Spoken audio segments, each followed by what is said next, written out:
What's up, everybody? Welcome back to Racing Dudes Live. Aaron, Jared, and Magic with you on a lovely Saturday afternoon, covering all things Kentucky Derby prep races at Gulfstream Park, Aqueduct, Oaklawn Park, and Stadium Park. Let's go right to Aqueduct. We got 1 minute to post, 2 minutes to post, sorry, for the Wither Stakes here. Aaron, I'm going to throw it right to you. You do have a bet in this race. Who do you like and why? Yeah, I picked Lightline and bet Lightline to win this race. I just kind of felt like if he gets out of the gate a little bit better, has a little bit better trip than he did last time out in that allowance race there at Oaklawn, he will be tough. So I'm going to take a shot with him. Don't love this field much, but I thought he was just a little bit better than the rest of them. Jared, you didn't have a bet in the wagering article, but if you were going to bet this race, who would you take? I mean, and I kind of mentioned it on Blinkers Off as well. I mean, I don't disagree with Lightline. I just don't love 7-5. Not surprised on the price. I said Speedrunner, 9-2, kind of that 5-1 range, 4-1. So that to me is where the value lies. That last race, I thought he looked pretty good going long for the first time, mile and eighth. Of course, this is a mile and eighth race here as well. So, again, we know how Pletcher is with some of these kind of horses, but I mean, to me, I'd rather play a horse like this at 9-2 versus taking a short price on Lightline. But I mean, yeah, it's not a good race. Well, it's a good betting race. You have a field of 9 in here, which is pretty decent. We also have 9 for Santa Anita, which we'll talk about in a little bit. But good to see a field of 9 here. I'm with you. I went with Speedrunner on top, looking for a little bit of value to try and see what we can get done with this horse. It's by Gunrunner. You mentioned the mile and an eighth win over this track last out. So good things to see, hopefully, from this race. El Grande O, I think we're all expecting, should be on the lead. That tends to be where he ends up going. But Aaron, do you have any faith in El Grande O getting the distance and holding on for the win if he goes to the front?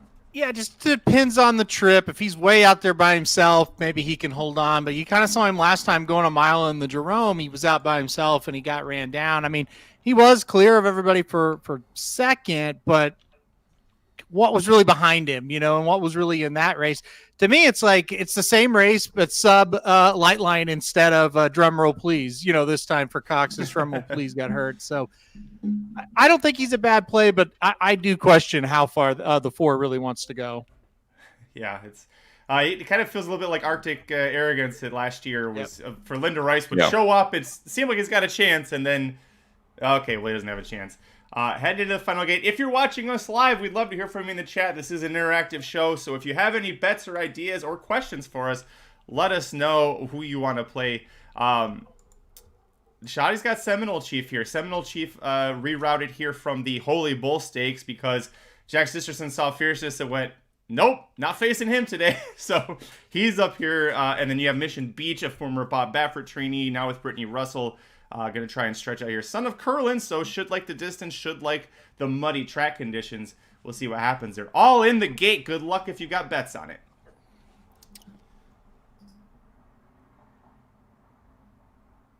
We're waiting, right? My screen didn't freeze. There they go. Mission Beach already says I don't want to run today. He dropped right out of it. Yeah, but much better start for Lightline. That's where you wanted him in that Oaklawn allowance race. You didn't want him on the lead, but like a mid-pack type, and so that's for me, that's where I want him. Is he good enough? We'll find out, but he's in a good spot. it looks like everybody's kind of already trying to tap on the brakes, realizing they've got 9 furlongs to go, 8 more after this, and maybe try and save some horse. Jared, I'm surprised that he didn't break super sharp, but he is second to last going down the backstretch. Yeah, not good, and not only that, but especially drawing the rail. I thought we're going to get a good position here, but dropped out. Now you're going to have to go inside. You got inside of all these horses on on a sloppy track. I mean, this horse maybe getting a little bit of move here up the rail. We'll see, but. I mean, does have him in that second pack now. Mission Beach, just like they drew up, is already running past horses from the back. So here he comes. It's pretty odd that El Grande O did not get the lead here. The one just had to yeah. I mean, again, that's the issue, right? When you get in that spot. Holy Light cow, Lines doesn't seem like he's responding all that well right now. I see Franco's arms moving pretty strong here. He passed Seminole, but now he's going. Yeah, but a lot of those horses he's passing are going backwards. Now, these 2 up in front may start to come back to him a little bit, but he's got to get going in a big, big way right now.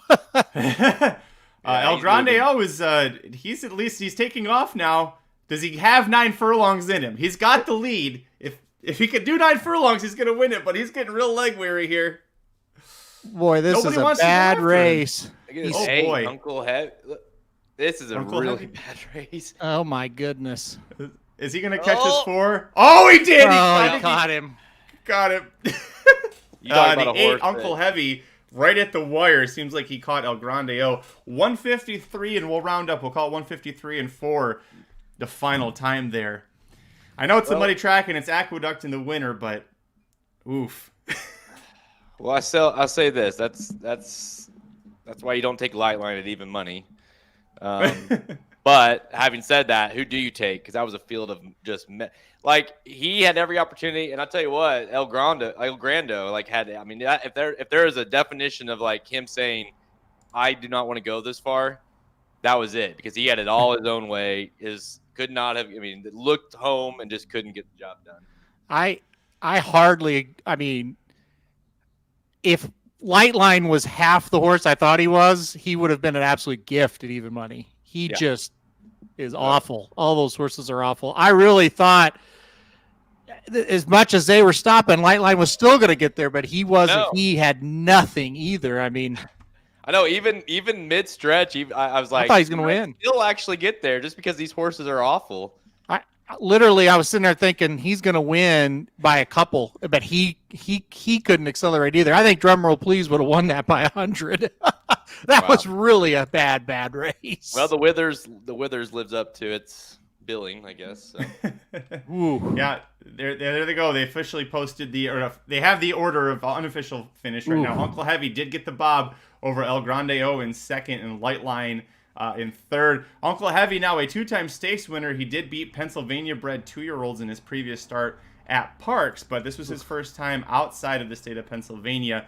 Butch Reed, jockey Michael Sanchez coming in and that's a big win for those connections. So hats off to those guys. At least they got it, and there's a reason why in the betting Bible, Jared said he wasn't touching this, and Aaron only had $10 on Light Line, thinking maybe this horse is going to be something like you said, Aaron. If he's half as good as you thought he was, he should have won that. Yeah, absolutely. Boy, I tell you, we have seen that we had a big-time 3-year-old allowance race at Gulfstream that flopped, and I think those horses would have beat the Withers horses by like 15 lengths. Yeah.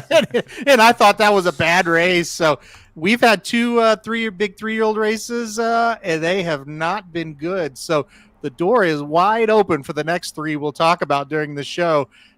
Somebody's got to impress today. We have not seen much so far. No, it hasn't been impressive, but it's just the start of things. We are going to have, we'll have the Holy Bull Stakes, the Robert B. Lewis Stakes at Anita, and of course the Southwest Stakes at Oaklawn Park. Speaking of Oaklawn, they're in the gate right now for I want to call it the Skelly Stakes. It's not that. It's the King Cotton Stakes with Skelly, the 3-5 favorite. Good to see him back in action, Aaron. This horse has been so fun to watch as a sprinter. Yep, and they're off here, and there he goes right to the front like normal. He's got a big test. The Teano Twist, the 3-horse, is tough. So we'll see what happens there. Edge to Edge is a pretty tough horse as well. And Skelly's got company, the 2 Excess Magic for Chris Hartman, kind of trying to push Skelly early. But it seems like Ricardo's got Skelly way off the rail and way away from that 2 horse as he puts him away now. Yeah, there are 6 horses that actually exited the gate there. 3 of them from Chris Hartman. So you see Hartman's trying to set this up for himself to try and win this one. But Skelly's looking quite comfortable so far. 21-4 in the slop at Oaklawn. Looking good, looking very much under control. Yeah, it's over. Yeah, he's haven't moved a muscle on him yet, and seems to not be getting tired. Now here comes Teano Twist. That was going to be the big rival here today for Skelly, but they just let him out another notch. I do not think Tiano's going to get him today. Wow, what a performance! Wow, yeah. You'll get up for Skelly. Welcome back. Welcome back to the winner's circle again. As we 8-3-2 in the King Cotton there. There we go. That's another best bet winner for me. So 4-5. Listen, with Rivet and Osborne both scratching out of that, I think 4-5 is a good price on it. No, I agree. I absolutely agree. Well, just for an example, guys, Skelly was 4-5 in a race that he looked like 1-5, and we head over to Gulfstream. Legalize the same price as what Skelly just was, and if Legalize wins this race that easy, I would be shocked. Well, let's pull that up. That's going to go over to Gulfstream Park for race 9, the Swale Stakes, the only ungraded 3-year-old stakes in this late pick 5 sequence. We saw Life's an Audible before we went on air just get up in time to win her last race. I had her, and I also had the narrow runner-up style points to start off my pick 5. So from that perspective, I was a little, okay, at least I had the win there. But you two guys, you nailed it for the betting Bible in the wagering article. So off to a good start with the late pick 5 there for you two. Yeah, it's obviously I had a pretty sizable bet on Born Noble. I played an exacta, and honestly, when it hit the top of the stretch, I had the Staffy Joseph horse who was kind of battling with him, and I just thought the way that it was setting up, it's like, okay, well, these horses are pulling away from the rest of the group, and Born Noble will beat him. So it's like I feel like I have this thing wrapped up. So that sucked, right? And then so that was nice to get Audible bet, Life's an Audible. This one here got an exacta played, and I don't know, I'm not necessarily surprised with Legalized being bet hard. I am surprised on the lack of money. I liked the 2 Colorado Cruiser in second, and this horse is just dead on the board. Yeah, that's a horse that I went too deep for my pick 5. I put Colorado Cruiser on, and he was facing good company in California. Horses that were much better than him, but this is the Swale, not the Robert B. Lewis. So losing to Nisos, losing to Coach Prime, not bad horses to be losing to. And the other horse that had been competitive with him, he had gotten the jump on him in that last race, and he comes over here. And Jared, one reason you liked him as well is that he's first time with Jack Sisterson. Jack's been doing very good with horses in spots like this. Oh yeah, hits at 30%, and even with Murphy, when they team up, which hasn't been a lot, but has been really well, hitting that 30% as well. So again, I don't necessarily think that he can win. I mean, because I do like Legalize a lot. Legalize cutting, to this, I think this is like that distance for him, but the horse draws to the inside, the Colorado Cruiser that is. Has early speed. We showed it last time. Showed it kind of that new dimension a little bit last time out where that got that big figure. If he can run that kind of race and have Legalized come get him, to me, that exact is paying really well. So, I'm a little surprised, to be honest. I thought he'd be the second choice, honestly. So, well, we also thought there was no way Warm Heart wouldn't go off as the favorite and got that gift. So, sometimes it just works out in your favor. Well, we'll see. They got to still run. So I like the odds. On record saying that's the next. That's step 1. I like the value I'm getting here. Step 2 is actually to get it home. Aaron, of all the horses that we've seen a lot of races across the country so far, who has been the most impressive one to you right now? 2 so far today. 3-year-olds. Yeah, 3-year-olds or all together? Anybody. Well, I think the race we just watched with Skelly, I think is who my answer would be. I mean, that horse is just automatic. My goodness, goes to the front, never sees another horse and wins every time. So Skelly up to this point, I certainly hope we kind of get to talk about some 3-year-olds with all these 3-year-old races coming up that are impressive. I mean, Life's an Audible, I think you could say was pretty impressive if you want to go to the 3-year-old route. I thought that last race there, as wide as she went, and the 3 horse that you mentioned, Magic, kind of snuck up the rail and saved all the ground, and she was still able to win. I thought that was pretty impressive. So, yeah, but I'll say this, like I own Legalize in the fantasy league, and I caught onto this horse pretty early. I mean, I like him, and I have him bet here, but this is too short. I think 4 to 5, man. I'm really surprised. I've been surprised in a bad way on the Gulfstream odds today, Magic. So yes, last week it was like, oh my God, this is great. This week it's like, oh, this is terrible. So and now 3 to 5. So I think she's a very likely winner, or he's a very likely winner. That's obviously why I have the horse bet to win. But man, if you want to take a shot against him, I can't argue it. This is a very short price. So Jared and I had Colorado Cruiser in second, but you have him third. Talk about why you've got Bilal in second for Bill Mott. Yeah, I kind of liked Bilal in this spot a little bit, and kind of flirted with maybe making this horse the top choice. I just like the cut back. You kind of look, 7 furlongs, a very specialty distance, right? And his best race by far was in that 7 furlong mark. Thought he ran okay in this next race, the stakes race going a mile at Aqueduct. I drew a total line through the rims, and obviously the horse didn't want to go that far. So I think the cutback is going to be right to this horse's liking. That's why I put him in second. But, at the end of the day, once the 1 scratch, which thankfully we knew that pretty early on, it just kind of felt like Legalize was just a little bit better than this group. The 5 and you guys with the 2, that certainly won't be shocked if they win, but I think they're going to have to take a step up to beat the 7. Yep, Rodney going with you on the 5 as well. The horse that would make me the most upset if he won this, other than, of course, losing my bets on Legalize because I'm with you on him, is Risk It. I felt like I was chasing Risk It ever since that Saratoga debut. Other than Fierceness, and you could argue he was one of the most impressive Saratoga maiden special weight winners from last summer.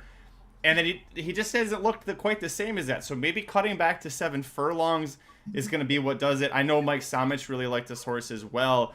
Jared, would you be that surprised or just upset if Risk It wins this? Both. I mean, not really. I don't think I'd be surprised necessarily because it's Asmussen, and obviously a horse that at one point was thought to be kind of a real deal type horse, and you're cutting back. Like that's a big thing. This horse looked really good at 6 furlongs. Looked good at 1 mile. Got beat by West Saratoga. Obviously went and ran back to back route races, and it didn't fare well, but. Maybe he can turn the tables a little bit with I don't know though. Like this one feels just a little bit like I don't know for sure. So we're just going to see what he does here kind of thing, kind of move for Asmussen. There's always one horse that exits Saratoga for Asmussen and we go, gosh, that horse is really good. And they never materialize. We see it every year. Yeah. I kind of agree with Magic, your take on it a little bit. This to me feels like hey, there's no excuse for you. Like maybe we tried some stuff we shouldn't have tried. We've got you in a good spot. It's either now or never, and I think it could be today. Like I kind of lean that way with you. I would not be shocked at all if this horse wins. But again, we've just seen it over and over and over. There's just always that one Asmussen, great debut. It's like, okay, next big horse, and then a year later he's running or she running it like Louisiana Downs. Whoa.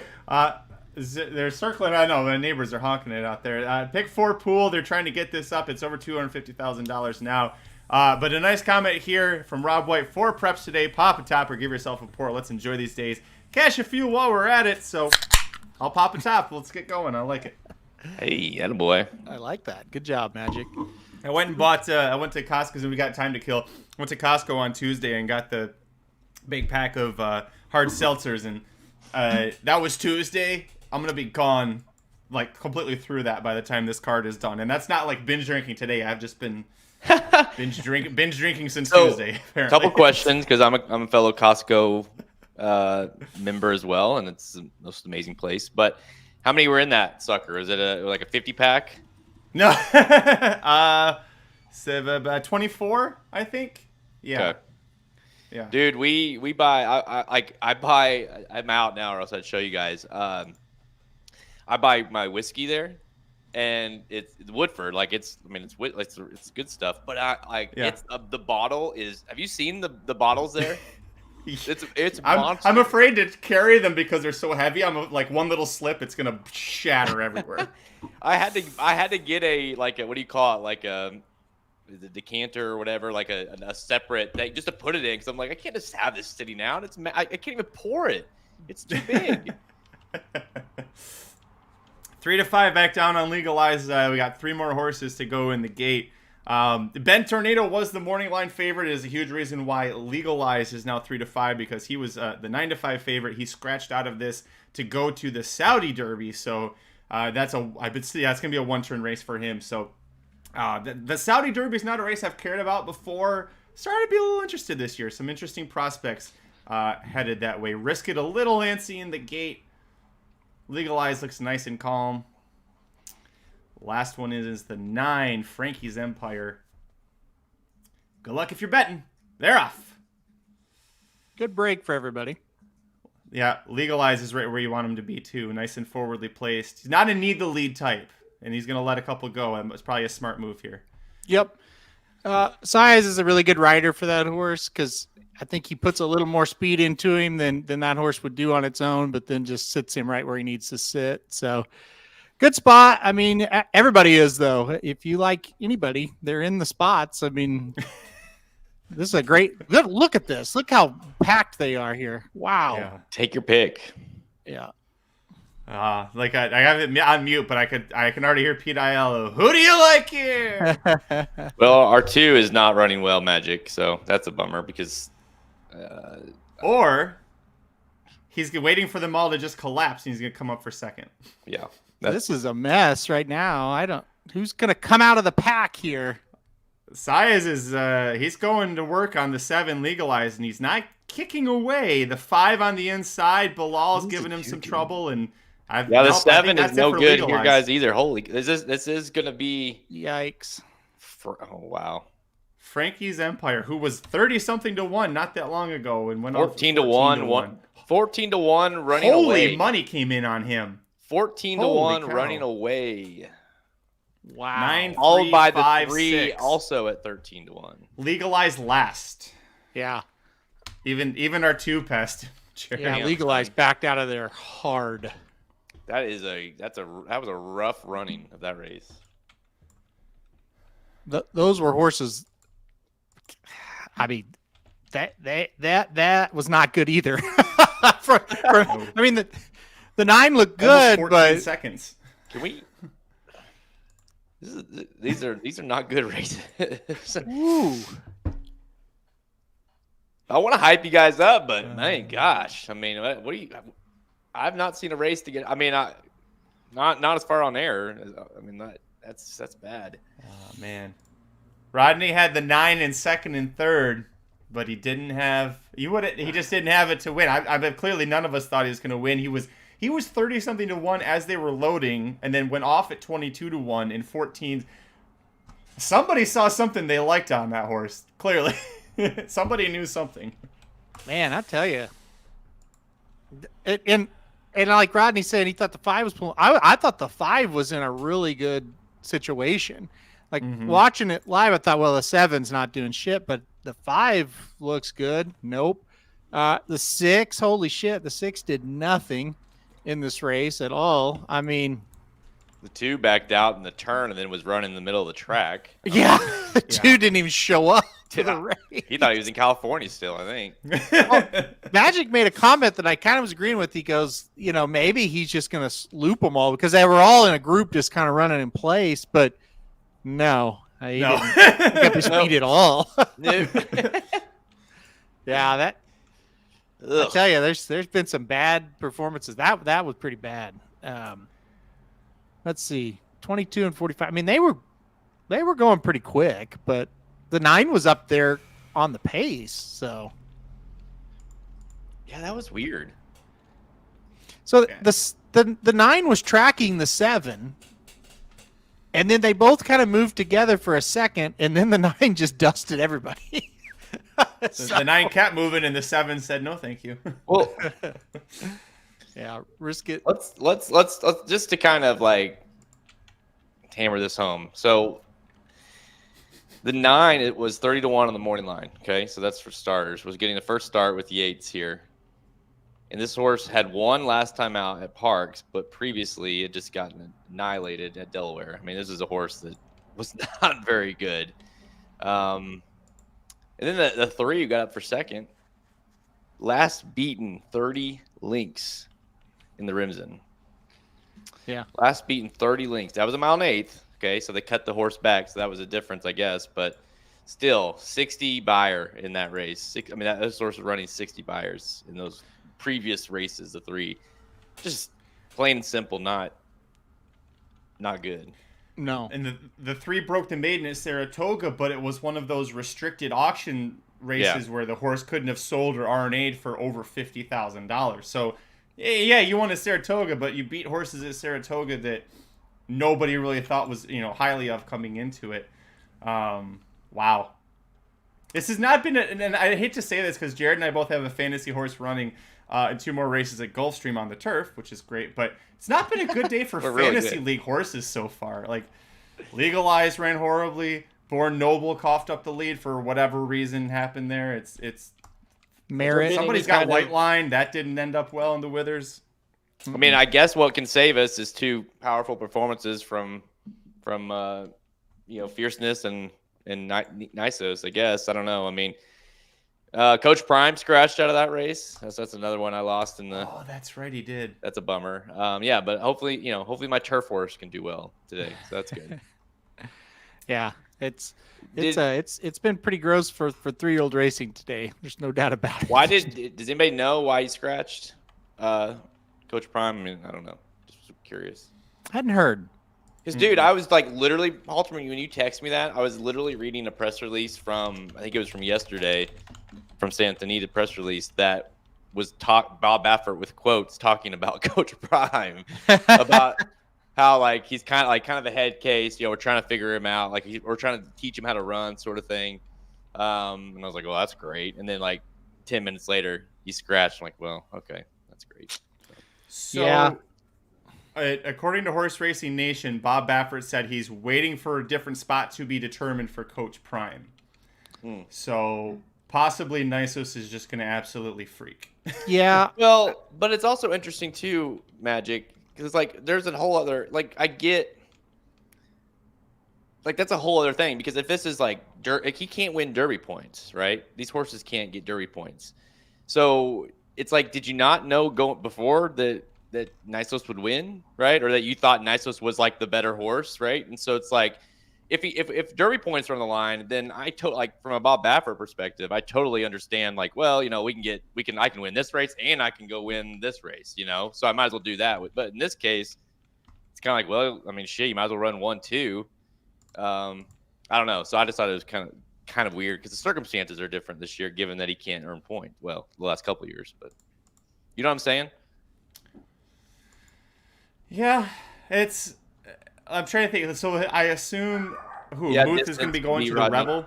Yeah, distance could be that too, Rodney. That's a good point. Maybe I have no idea. Maybe he needs more time, considering the quotes. Like they're trying to figure him out still. In another situation where we just don't, me and Halterman talked a lot about it on Blinkers Off this week. It's like, you just the pressure and especially when it comes to Baffert, you just don't need to pressure to run these horses. Run them where especially with the owners, they're like, I'm sure there's like, just get the horse good for post Triple Crown, really, and let's not force anything. So they're not gonna force anything with any of these horses right now. There's no need to. I mean, I won't really care until he's entered, I guess, about him. But I think the thing is, if you don't run him today, where are you going to take him? I think that's why they entered him, because it's like, are you just going to wait all the way until the San Felipe? Yeah. Are you going to ship? I don't know. Like, is Baffert really going to ship? I mean, could ship to the Risen Star, but that looks like a really tough spot. He's got Muth for the Rebel. Yeah, where are you going to send him? I don't know. He can't go to Fairgrounds, right? Because Twin Spires owns Fairgrounds. Did they ban him from all Twin Spires tracks, or is it I just do not. Churchill I Downs think he again? can go to Fairgrounds. It's the He can go to Churchill Downs Fairgrounds, grounds. I think Yeah. Risen Star because of the longer distance and that longer stretch that Fairgrounds has, if he can go. Yeah. But we'll see. I mean, I don't know. I would not. Look, I won't worry about him being in there until he enters. But if he enters, I don't think he matches up great with that field. So, but we'll see. We don't know what the field is, I guess, yet. So, yeah. Well, one field we do know about that's the only one running for the Kentucky Oaks points. We'll go to the Oaklawn Park for the Martha Washington Stakes. We got about 9 minutes to post here for race 9. Denim and Pearls, a 6-5 morning line favorite for Brad Cox, Florent Giroux. Now 4-5. Aaron, I know you looked at this race closely. Is Denim and Pearls your top pick? yeah, I put Denim and Pearls on top here. Look, I think she's an awfully good horse. And I think last time out, she kind of just got Oaklawn, for lack of a better word. She ran really well. She just got beat by a horse that's like, how the hell did that horse win? And, that happens there sometimes. But I've never heard that. I've never heard that as the verb, but I like it. That's that's very proper. You guys know how it is. It's like sometimes, like Long Range Toddy beat Improbable there one time, right? And Long Range Toddy never won another race after that. So it's like, did I get that right? That's a verb, right? When you say it that yes. way. Okay. Yeah. Thank you. So I mean, I'm not too worried about the loss there. I think the horse can come back and win. I think she'll look pretty good today. I think the other Brad Cox horse is sort of interesting. The 9 In Good Taste, it's a horse that did break the maiden, did win at Oaklawn last time out. I know gets the, kind of the B jockey, but heck, I thought Brad Cox had a couple in there that had a shot. So I like the the 8 on top, and I like the 9 a little bit as well. Jared, did you look at this race at all? No. I got Oaklawn too. Yeah. One I thought was interesting, maybe not to win, but the 6 Saratoga Secret for the coach is 7-1 now off of 15-1 morning line, and this is a daughter of Arrogate out of Fort Larned mare that's only ever gone 5.5 to 6.5 furlongs, and she won her debut at Ellis. She got a good second in the Schuylerville, and then the 2 races after that, not great, but stretching out here, we're getting the slop. Maybe that could do it. Aaron, did you have the 6 at least in your top 4 anywhere? Yeah, no, I didn't. It's just so hard to know when he's going to fire with one. I do like that Ramon Vasquez is aboard, but I don't know, Magic. I just kind of went back and forth. This horse is not great. Maybe stretching out in distance will help a little bit. Like I said, you got Ramon aboard again. That's always a good sign when he gets a decent jockey, but not for me. I did want to, because I know we have a couple of minutes here before this one. I wanted to bring this question up. If there's any value, we are heading into the late pick 3 at Gulfstream, which is, of course, ends with the Holy Bull. Any value with playing the pick 3 at Gulfstream, singling Fierceness in the Holy Bull? There is value, in my opinion, and I'll let Halterman. We talked about this this week too. There is value doing that, and that's really the only way there's value in doing that, unless you just play simply against him. But I think you got to go. I mean, I honestly thought in the Bible, I highly consider playing just a cold pick 3, because I really think, especially with the scratch of Agate Road, I think Nota's going to be tough here in the race prior. And then, in this one, I have an opinion as well here coming up. So I would play like single, 2, 1, 1, something like that if you have to.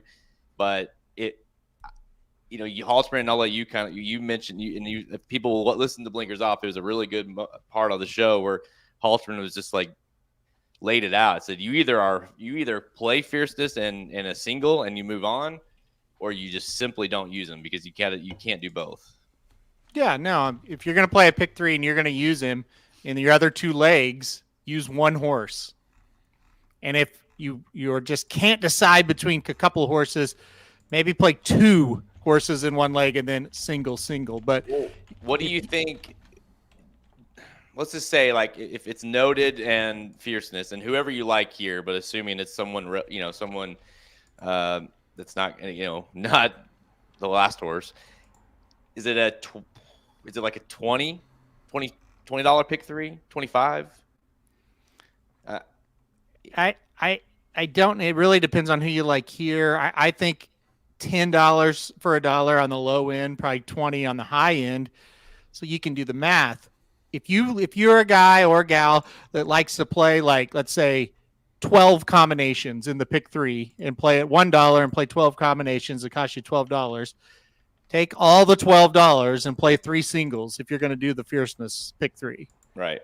Right. In the same way with the double, if you're a guy or gal that likes to play 5 combinations in the double for $1, take $5 and pick 1 horse in the race before and Fierceness in the last. Here's what you don't want to do: 4 horses in the first leg, 4 horses in the second leg, single to Fierceness in the last leg, right? No. Like, that's when it's not going to cover, what you're playing, or even if it does, it's not going to be really worth the bet, right? Well, if you're going to go pick 3, you got to go short if Fierceness is going to be in one of the legs. Yeah, Ed like 7-1-7, playing that straight. But, I mean, that's the right idea. I've had a lot of success in the Bible playing those cold pick 3s, and sometimes they don't. I mean, it's like, okay, how do I generate 20-1, 15-1 on Fierceness? Is kind of the way you look at it, right? How do I get 15-1 on Fierceness? Well, here's how you do it. Now, obviously, it's tougher to do, but at the same time, like, if you spend $10 to win on Fierceness, it's going to pay $1. Mm-hmm. If you do a $10 cold pick 3, and it comes in $100 minimum. You know, and again, like, you may not hit, but to me, the upside is way, way more attractive than making $1 on Fierceness. So another one, Noah says here, he went 2x4x1, but he threw out the top 2 choices the middle leg. Yeah, if you're going to do that, that right there makes sense. So if you went 2x4x1 and you use favorites in all of the legs, then it's not good. But if you're going to use longer prices, then you can kind of start to get away with a little bit of that. So that makes sense. Yep. Who is the Ed? Let me pull it up. Who's this? One is Hammerstein, 15-1 shot up there, which a horse I liked if you were trying to beat Noted, but that's a big single. If you hit that, you're going to be paid very well. I mean, that'll pay, but $50 at least. That's even like a more kind of narrowed in example of, like, not only is he playing as cold, but he's got an opinion in one of the legs that isn't a low price, right? He's playing, so he's pressing one of them, and then you only have to, he can spend $10 or $5 even on that, and still have a huge return if it hits. So yeah, so let's take his example real quick while we're kind of on the subject, right? So for this leg, the first leg, just have an opinion. You're just gonna have to try to pick one. I mean, this is a wide open field. Have an opinion. So let's take his 7.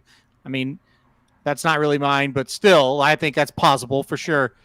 You could, even if you're like, okay, I want to get the 1 of all, but I don't want to single the 1. It's kind of to go to Noah's point.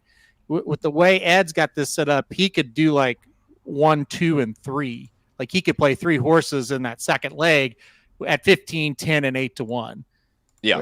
What you wouldn't want to do is go, let's see, if you go like 5, 6, 9, the 3 morning line favorites, right? So, or morning line 1, 2, 3 choices there. So that's just kind of what we're saying, to kind of give you that live example of, look, it's 1,000,000% okay to single a chalk, but what you play around it is what's going to make it okay. So, Halterman, can you tell the people, like, are you able to ever get much of a read? Obviously, there aren't will pays for pick 3s, like, as far as like with probables, but like, you can see like daily double type stuff, right? And does that kind of give you an indicator at some, like, what's okay? Well, if I play in this race, I play the 4 into Noted, what does that double look like? We'll add Fierceness, and then you can maybe add maybe $5 to that or whatever. Is that helpful to you?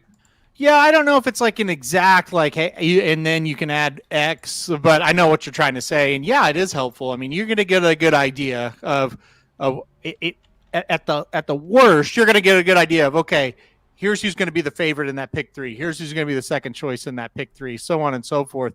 You may not be able to calculate, exact totals, but you can kind of get a kind of a roundabout number.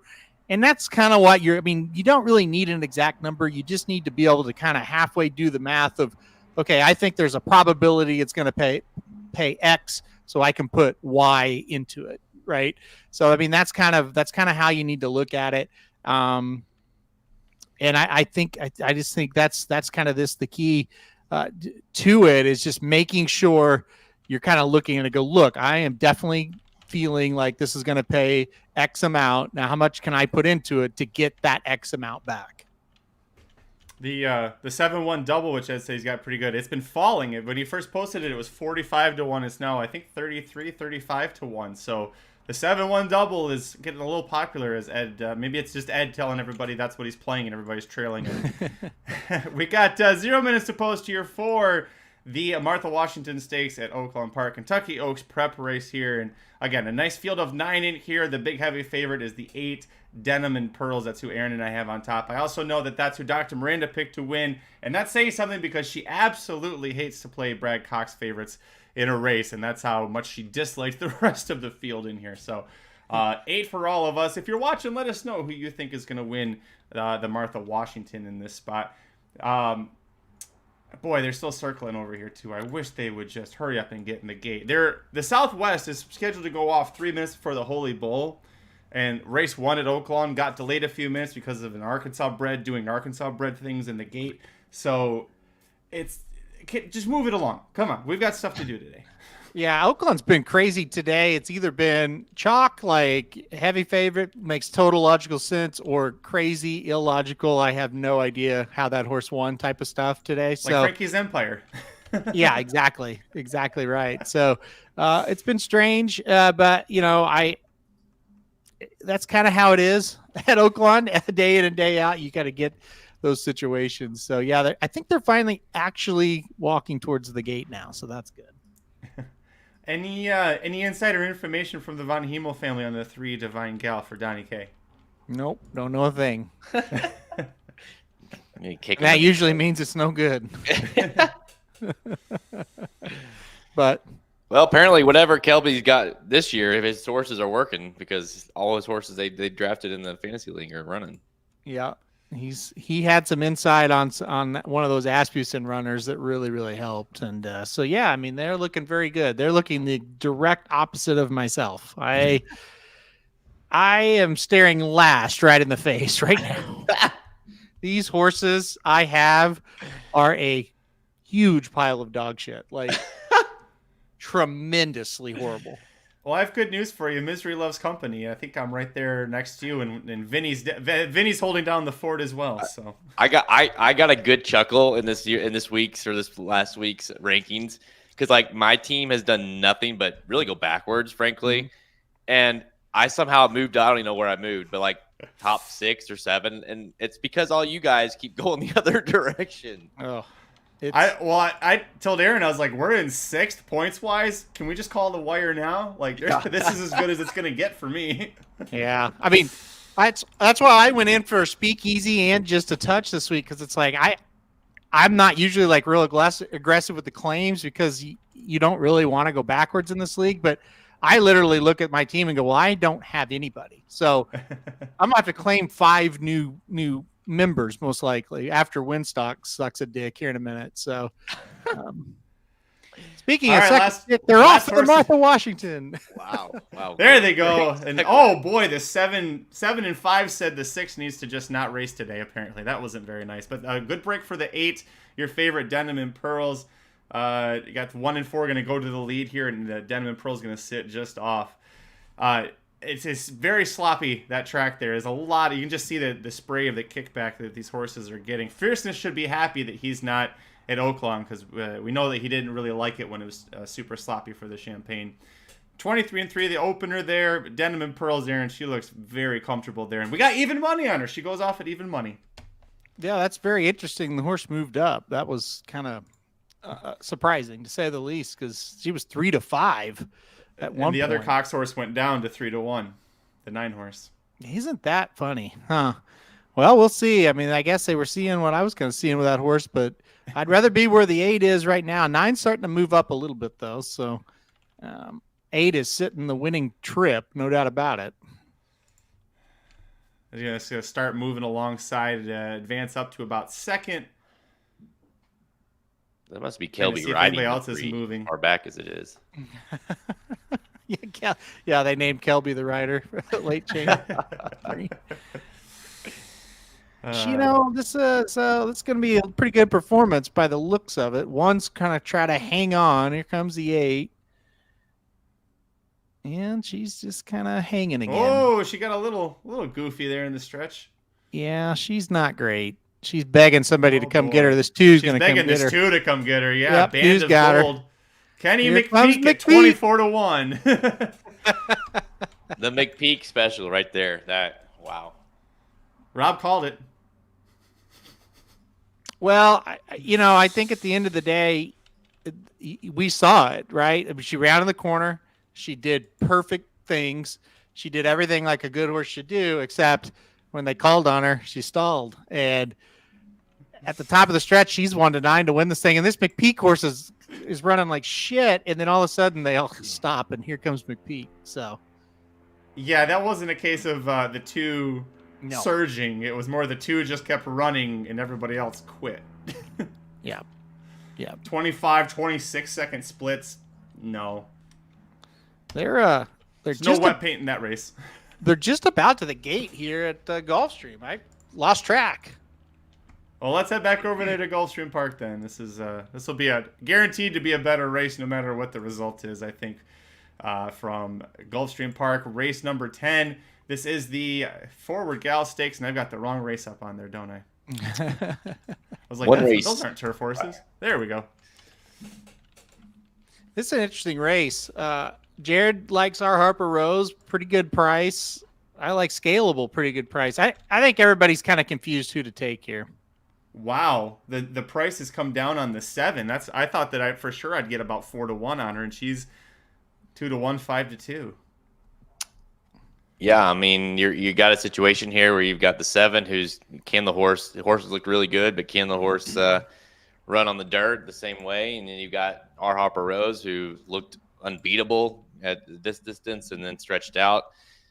These are, but obviously in class, different class level, did not do well. But here cutting back, and then you got the Pletcher horse with Scalable, who won by 6 last out in the maiden special weight, and they thought good enough to run her in the Breeders' Cup. So as a maiden, so to me, there's, like you said, Halterman, everyone kind of has an opinion a little bit here in this one. Yeah, money's all spread out. You're getting the prices you want here. It was kind of pick your poison. Do you want that horse that's trying dirt for the first time? It might have the best class. Okay, 7. If you want the Florida bred who's just been beating the hell out of Florida breds, okay, take the 4. You want the hot horse, take the 6. That just won last time out. You want Chad Brown, take the 5. So nobody's going to shock me today. I mean, this is. I don't know. We still haven't seen much. Surprise me. Yeah, we haven't seen much today, so maybe this will be the start of it. But again, whoever you like, you're getting the price you want, and that's good. Am I wrong? Did this used to be a Kentucky Oaks prep race? Pretty sure you're right. And then they just decided no. I don't understand what gets preps and what doesn't sometimes. All right. 0 minutes to post. I think they let Bob Baffert decide that. I saw Rodney's got he's got 2, 4, 5, 7 into 6 for both a double and for the pick 3 ending in Fierceness here. I know Pedlo said he's got a $1 pick 5 and a pick 6 alive, but he's trying to beat Scalable. That fading Scalable is a Mike Somich move. See if that pays off. Noah, this made me laugh really hard. It always sucks when you realize you bet Chad Brown going 1 turn on the dirt. Better than going 2 turns. Maybe? I'm not sure. I wonder what the stats are on that. Can I ask like I'd you be more guys? confident in this sprint. Can I ask, especially maybe Magic, and I think it's more your co-host that's put this thought in your head. How many major Grade 1 stakes races on the dirt does he have to win before that is? To me, that's like one of the most insane. He wins Breeders' Cup races on the dirt. He's won Triple Crown races on the dirt. He's won the Bluegrass on the dirt. I mean, twice. It's literally the dumbest fucking thing I've ever heard in my life. Like, ouch. These other trainers would die to have that dirt record. Die to have it. It's insanity that's a thing people think of. Like, yeah, Magic. I think because of the name, Chad Brown gets over bet in spots where he shouldn't be. But I think you can say that for both surfaces. It's just, it seems more glaring when it's on dirt. But I mean, I loved Good Magic to death. That was a dirt horse that was fantastic at 2-time Grade 1, multiple Grade 1 winner. going 2 turns on dirt for Chad Brown. I like to forget that Chad Brown's won the Preakness twice because it 3 times. It's burned me several times, so I'm still not happy about Epicenter losing.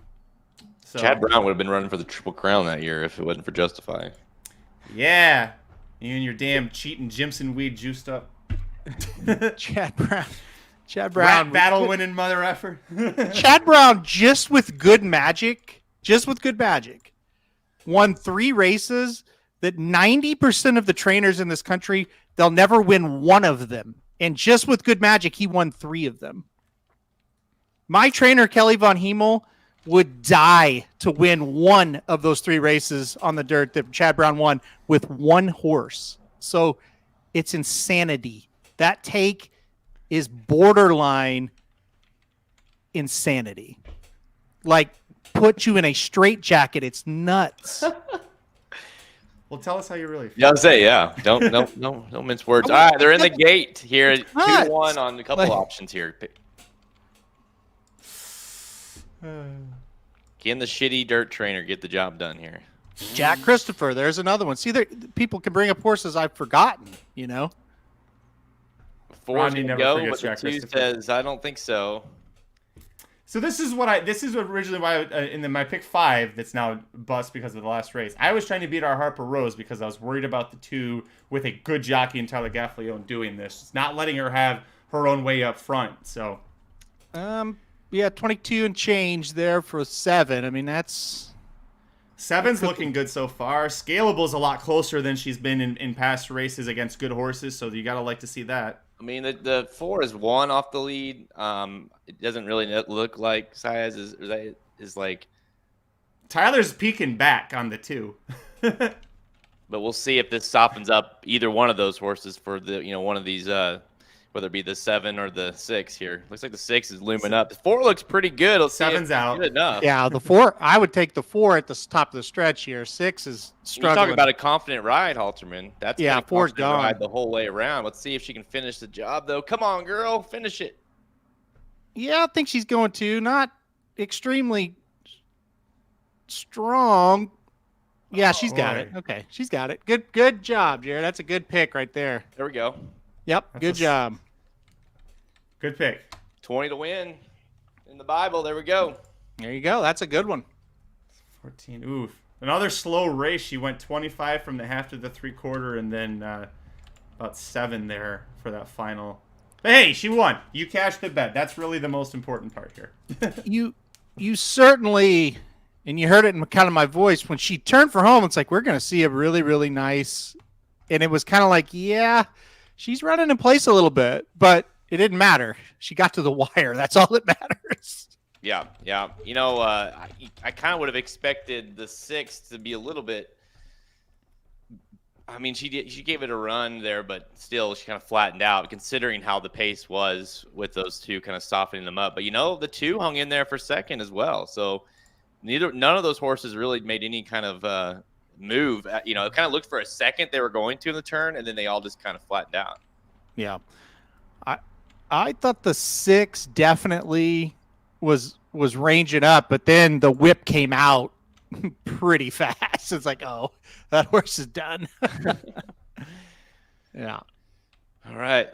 Yep. There we go. Forgot about the coast to coast pick 5. Rodney had to start that out as well, and the easy leg's over, Rodney. You've got 4 singles to sweat out now, but it only cost you $4. So, yeah. Hey, listen. Hopefully, you bet our Harper Rose there, bet using Jared's suggested wager from the Bankroll article, and you're already up $20. $40. I'm sorry. $40. $40 extra there, so you've got $4 to play with. No problem there. Yeah, we should be. I don't know the exact number for mine, but it should be up. I think you're up a little bit after that one. Yeah. Yeah, you had Life's an Audible, and then you had our Harper Rose there. Good prices on both of them. Both horses I thought would get hammered harder than that. Yeah, you'll be up 20-ish. Yeah, I was basically even, and then the legalized $20 went down the drain, and then got me 40 there. So I think about $20. So $20 left. I've got let's see, 1, 2, just 2 bets left because my exacta in the Robert B. Lewis is dead in the water because I had a straight exacta Nisos over If it's playing my picks, I did a straight exacted Nisos over Coach Prime. With Coach Prime being out, I really don't. I mean, obviously, if we get a good price on Nisos, we're not. But if we did, he's going to win, I think.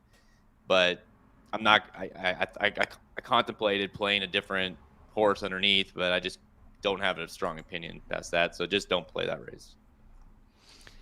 Yeah, and I think the sucky part about it is it's better to do that than to force something, and I think, people kind of look at it like, all right, what are we doing now? It's like, well, I really love Nisos now. He's going to be 1-9, and I don't know who's going to finish second. So what do you really do at that point, So I didn't even have, I have Wind Me Up fourth, I think. So I don't even have, if he would have been like, in my opinion, had been like the very clear third in my order, then I would have been like, well, yeah, I'll bump him up. I think he can still get second now, but I don't have that opinion with him.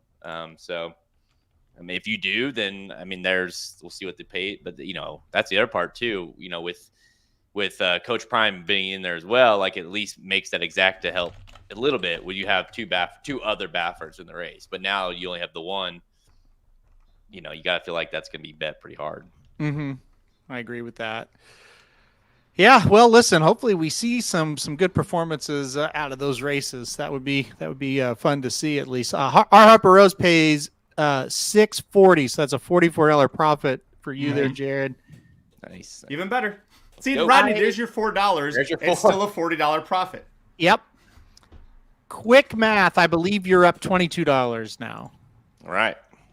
And I have work to do. I'm down $60, so we got to get going. 22, and I got $80 left on my bet, so definitely could still. But you and I have the exact same bets. We'll talk in the Holy Bull.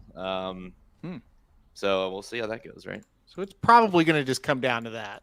That's the way it should too. Like that's the way I structured it this time. Was there was 3 bets that I really liked, and as far as hammering them, and the other ones were just kind of like, well, I like this one good enough to play a win kind of thing. But that one there, I knew. We'll talk about that race, the Holy Bull here coming up though. Yeah, just quickly, like I was talking to Heather about it this week. We were talking about the guide and stuff, and I said, this one's a weird one because I don't really have that horse that I can hook onto like a Warm Heart that I'm going to actually get a playable price on. Like Fierceness, Nisos, love those horses, 1-5, 1-9. I can't hook onto them. So it makes it a little bit difficult, or maybe not difficult, but just a little bit different. So you gotta be right, a little bit stronger. So we got a couple of races left to kind of get there. So we'll see what happens. Joe wanted to know real quick. It's about to go off the Grade 3 Tampa Bay Stakes. It's on the turf. I know you have the one Never Explain on top. Is there anybody else that you liked a lot in this race? Did you think it's a race where you could have gone deep in for your multis? Yeah, so I thought this was a really good race. I love turf racing at Tampa Bay. I liked the 2 a little bit as well. I also liked the 4 a little bit as well. We are probably a little bit late, but 1, 2, 4 is kind of what I looked at in this one. I did put the 1 on top here for Shug. I'm kind of a sucker for this horse, so we'll see what happens. I love these races at Tampa on the turf. I think their turf course is immaculate. I'm confused how their turf course always looks beautiful, and then you go to Gulfstreams and it's not. You're right. It's like, how is that possible? But anyway, this should be fun. I know Castellano's out there riding for Chad Brown a few races. He was on a big short-priced winner a couple races previous. But they're stuck way out in the 10 post with Running Bee. When you're coming down this chute here, it's not a great spot to be. No, it's not. You're going to have to get out there and probably get towards the lead. I did not love Running Bee in this race, so watch this horse air right now. But I didn't like the horse even, without taking the post in the account. And the 10 does break very well and might be able to cross over a bit here. We'll see. Looks like the 4 is going to go to the lead, win from within with Billy Morey, who's left California after the CRHRB told him to get out. Was that what happened? Yes. Okay. There were some things that may have popped up in some tests that he was not going to be allowed to race there for a while, and so it was just best for him to. Hey, listen, he landed on his feet perfectly well at Turfway Park, so yeah, he's got win from within, leading in the Grade 3 Tampa Bay Stakes. But I hate when a track names a stakes after themselves, and it's been running long enough. It's like you couldn't have named it after anybody else. Like the Churchill Downs Stakes, it's a Grade 1. That's a stupid ass name, stupid ass track too, but stupid ass name. There's a lot of jokes that could be made there. Your one's looking pretty good going into this far turn. He got off the rail, been in good position, and Cheminade, who I love to play on these smaller tracks, he looks pretty confident on old Shug's horse here. Yeah, 4-1 on Never Explain too, so this would be great, but he's got to beat this Chad Brown horse that you were poo-pooing. I know it, but he should. Oh, come on with this one. Here comes a 10. Come on with this one. Oh, one's running better. Yeah, one's got it. There he goes. Come on. Don't let him re-rally on you. There you go. You got it. There you go. Woo! Good job. All right. Good job, Baron. Should have been in the Bible. As they cross the wire, you see the sign that says "Good night from Tampa Bay Downs" because it's their final race. So good night on Tampa. We'll talk about you next week, all next week, actually, including on Tuesday, because Horse Racing Trivia Tuesday is going to be about the Sam F. Davis Stakes, which is the only race that really matters next weekend, and even that's debatable. But the trivia show will at least be a lot of fun. Yeah, I'm ready. I told you I'm gonna be pretty weak at that one. I don't have anything against Tampa. I love Tampa, like I just said, but I don't have like fond memories of the Sam F. Davis Stakes. Is what I'm trying to say.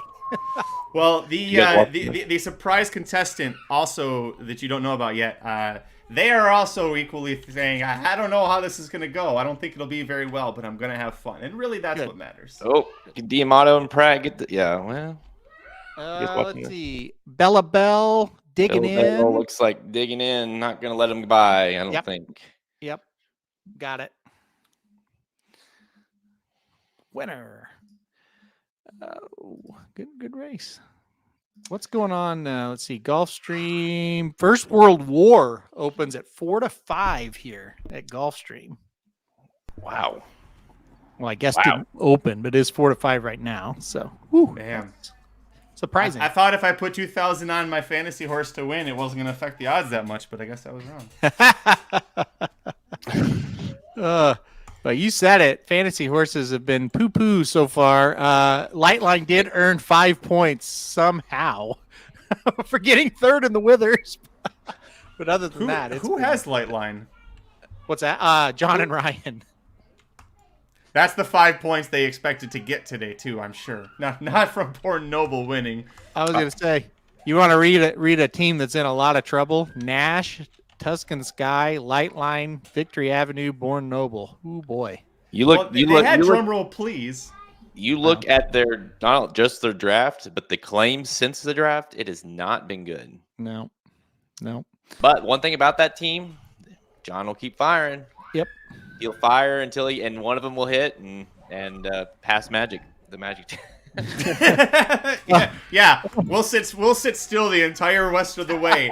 John will still pass us at the wire because we're legalized in Colorado. You don't have a good team. Is like we'll just stay put till the very end. They'll do one major claim that we try to get points to save ourselves from getting last.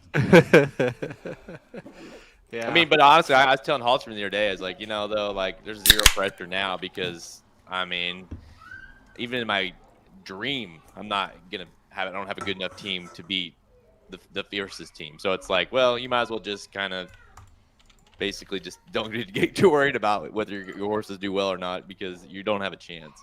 No, the way that Aaron set up the league now is that fighting for second place is still a good thing. It's like, you still make good money getting second, third, fourth, and fifth. You still make something. Sixth, you don't pay anybody anything. It's after sixth that it's like that's where it gets dicey. I've already wrote out the check, so I'm gonna finish last this year. So. Speakeasy, Merit, Legalize, Winstock, and Houday. I mean, my God. I heard Houday's back on the work tab for you, though. Well, that's good for him. He'll probably be back about May. Not for that race that you're thinking of. I was going to say, he's probably targeting the Ohio Derby, right? Yeah. Were you like awake during the draft, or I mean, the worst thing about it is I thought I had a really good roster, and they have just it's been bad. Really bad. Hopefully Speakeasy's the real deal. I really don't think he is, but hopefully. that's the confidence. Yeah. Well, Let's at least see. your first round pick didn't get sent to the farm after one work. You're right. He had 0 works and got sent to the farm. Not one. So, actually, yes. Forgot about that. I forgot about El Capi. Yeah. Yeah. Let's see. First click here at Santa Anita. Big surprise. 1-9 on Nisos.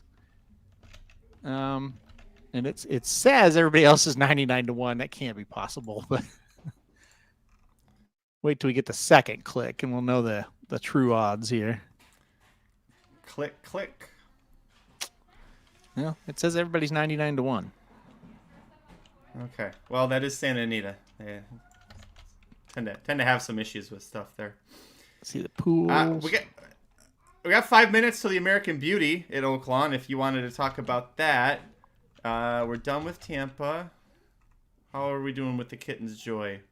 We got 10 minutes for Kittens Joy, so we could do. What would you like to do, gentlemen? I'll let you pick. Kittens Joy. All right. What he said. That's not it. Kittens Joy, where are you? There you are. Kittens Joy Stakes here, and the Ed Burke factor continues. Hammerstein 15-1 morning line, already bet down to 9-1 here. Noted at 2-1. First World War sitting at even money. I mean, I own the horse in fantasy. We drafted him, and he's good. I don't know if he's that good. That's still surprising. What, Aaron? What are people seeing here? He does have some turf form that looks pretty good. He kind of ran a decent race in the Mucho Macho Man. A lot of people watch that. His numbers, like say on the turf, match up very well with anybody in here. So I think those are kind of your reasons. I don't think he should be bet down this low. I mean, you kind of look at Noted, the 9 horse. I kind of thought that horse would be favored in this spot.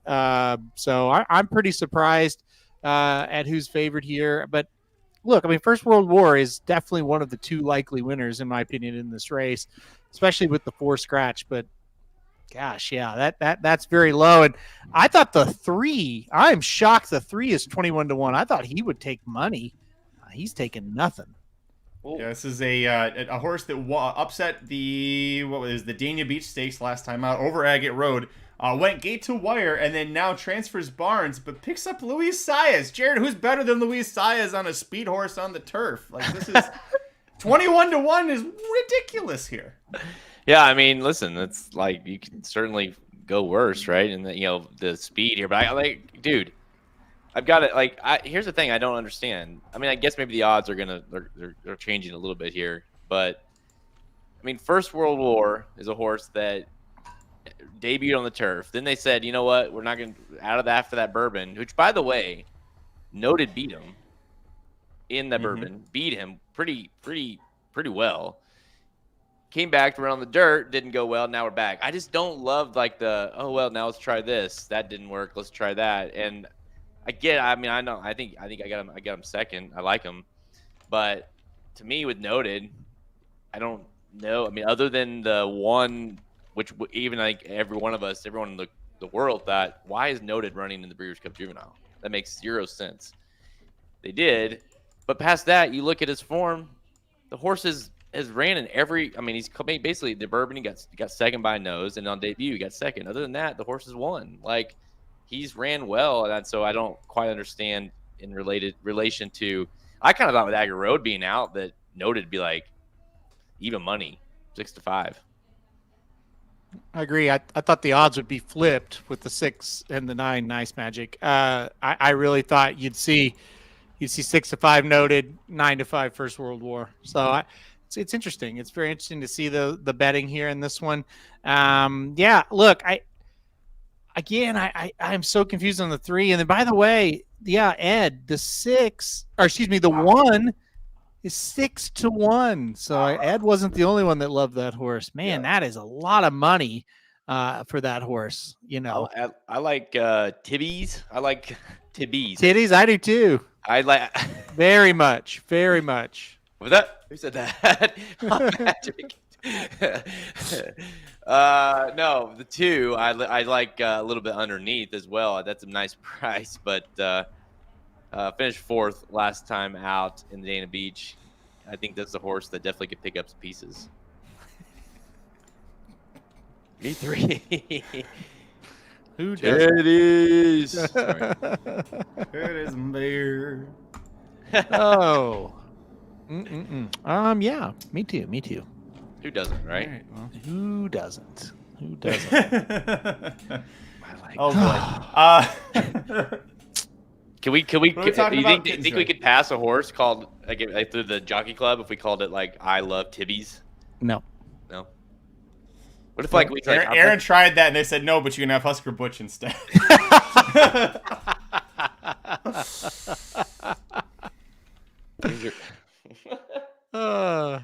Yeah. He's not wrong. That's exactly what happened. Oh man, there's 2 minutes to the American Beauty, Magic. You were dying to talk about that race. I was trying to give you options. The one was going to go off before the other. That's okay. I haven't even looked at the Oaklawn race really. So there's a 1 mostly would have just been you talking about it. Yeah, there's a 1-2 favorite in here now. 3-5. Alva Star. Yeah, she should roll, but hey, it's Oaklawn. We shall see.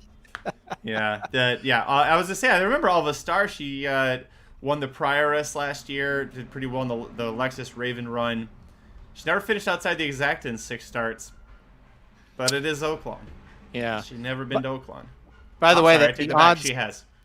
The odds have came back a little bit to normal, I guess, quote unquote. 3-2 now on Noted, 8-5 on First World War. So I think people were kind of seeing what Jared laid out. It's like, geez, win or lose, the form on this 9 is very good, you know, and so the odds are kind of getting back to where you would think. For those of you just tuning in, after this race, we're going to go to Santa Anita for the Robert B. Lewis. We'll have the Southwest at Oaklawn, and of course, we'll end with the Holy Bull at back here at Gulfstream Park. So if you are just tuning in, let us know who you like to bet, what ideas you have. If you have any questions, let us know in the in the comments section, which has been just, it never disappoints. You know, and Kevin's not here either. Usually things go off the rails badly when Kevin shows up, but he hasn't been here in a long time, so we'll see if Kevin comes back. Everybody now is just trying to figure out how they can get this past the jockey club. So once in a while, you can sneak one by. You know, there's nuts. I would be willing to bet money Big Teddies could get by. They wouldn't catch that. I think the people that look at that are like 80 years old, because there's been some that shouldn't have made it through there over the years. Hey, thanks, man. Appreciate it. Hey, thanks, Sylvia. Hey, it's our good friend Sylvia. By the way, Sylvia, a big fan of the Racing Dudes and the Racing Dudes Discord. If you want to join that, our intern Shotty's watching. She'll post the invite link for it. But seriously, we'd love to have you join the community. It's a lot of fun. Everybody's very nice. Outside of the fantasy channel, that's reserved for being as much of a dick as you'd like to be. But outside of that, it's all about talking to each other and building the community up that we have kind of during these live shows. So as soon as our intern decides to start working again, she'll post that down in the chat. I'm just raking her over the coals here. Shotty has a legitimate job that she works while she's doing this with us. So. Yeah, thanks. Thank you for that, though, Sylvia, for sure. Yeah. Thank you. It's the Discord's been fun. It's and you're mean to everybody at every channel there, Magic, so don't lie. You really are. Sometimes I use tough love for motivation, and it can come across as being mean. How about that? You're very mean. What are you talking about? You're just mean. But I love it. I love it. I'm here for it. So I can't keep up with the Discord. Like I mean, which is awesome. It's a good problem because I love all the interaction we're getting on there and everybody joining the Discord.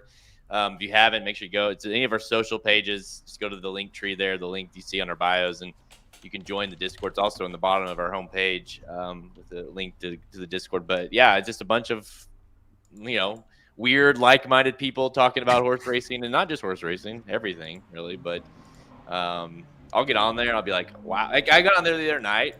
Obviously, I was completely focused on the Chiefs game, right? I wasn't on the fucking Discord like you guys were, but I got on there and I thought, holy shit, there was like a whole convo about, and everyone was chiming in. It was pretty good, pretty funny to go back and read through it. So. Yeah, good times. Good times. You like wrestling? There's a wrestling channel that's always fun in there as well. So I created that just for I was like, it's Royal Rumble, and I knew you were watching, I was watching, Vinny's watching. I was like, at least 3 people are going to talk about this damn thing, and I don't have to text each of you guys individually. And it ended up being a lot more people than I expected on that one. But yeah, it's down there in the chat if you're on YouTube or if you're on Facebook.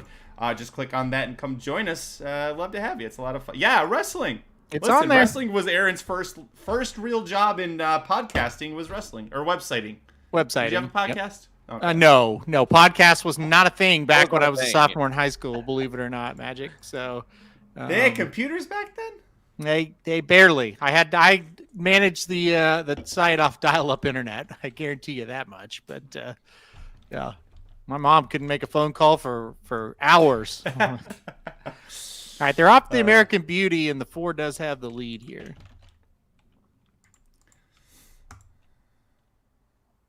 God, I love every time I click on Oaklawn. I'm not used to it. I unmute it and immediately go to mute it again and go, oh wait, it's Matt Dinnerman. I want to listen to this. It is nice. The 5 for Asmussen breathing down the neck. Here comes a 7-2. Let's see if Alva Star's got something left. I think the answer might be yes. Torres is still pretty confident. He's waiting until he gets to the top of the stretch on her. There she goes. There's the question. Who's the 9 on the outside? That's Brissett with Santana, but I don't think they're getting to the 4. 4 is gone. There you go. Good girl. Good race. 1 to 5. Hey, you won like a 1 to 5 should. Correct. Yeah. Good effort from her there. They're hopping onto the turf here. Kittens joy. I had a conversation the other day with my boys because I don't know if anyone has kids that are younger kids, but like the iPad game is just it's just insanity. I mean what they watch on iPads and constantly and the Roblox and all the things And anyways, I had a conversation and I was like felt so old having the conversation because it was like you realize like when I was a kid we didn't have internet and Cohen looked at me like, what are you talking about? Like, how's that? I said, he goes, what did you do? We went outside. Oh, yeah, exactly. And that's the line, right? That makes you feel even older. Like, we went outside and played. You're like, oh, I had awesome. I didn't. I played my Super Nintendo, but it didn't have internet. Actually. Yeah, I did say. Well, I did play video games too, so there is that. That stayed. But if you wanted to play video games with your friends, they had to be sitting their ass next to you on the couch. Right. They couldn't be at their house playing it, or you just would talk to each other on the phone about it. You had to wait to tell them at school the next time you saw them to say that what you did on Mario that over the weekend or whatever. But now it's like, so it's just he didn't quite understand the disconnect. Yeah, just a bit. All right. Noted coming way down.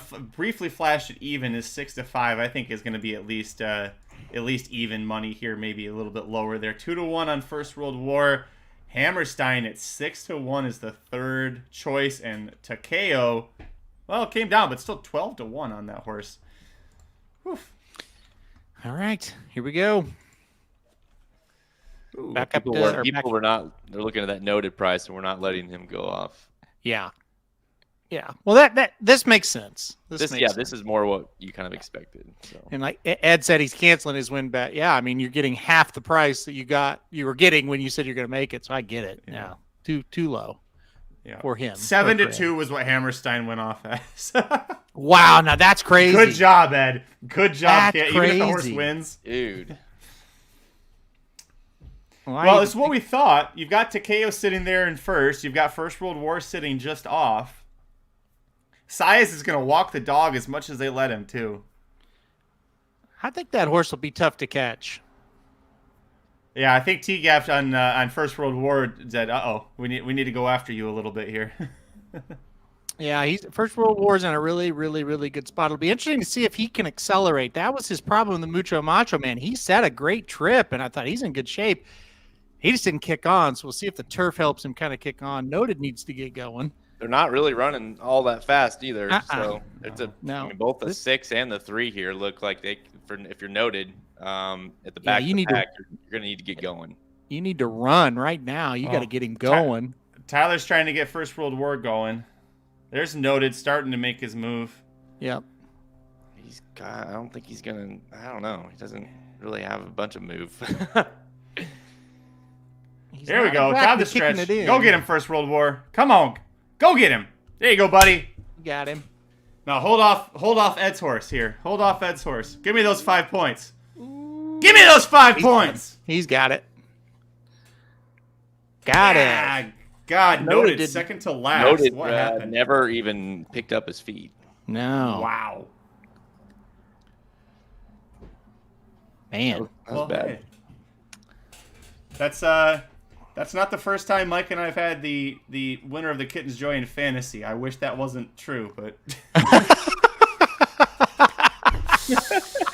I give Dan a lot of shit for always finding one horse to draft that ends up being really great on turf later.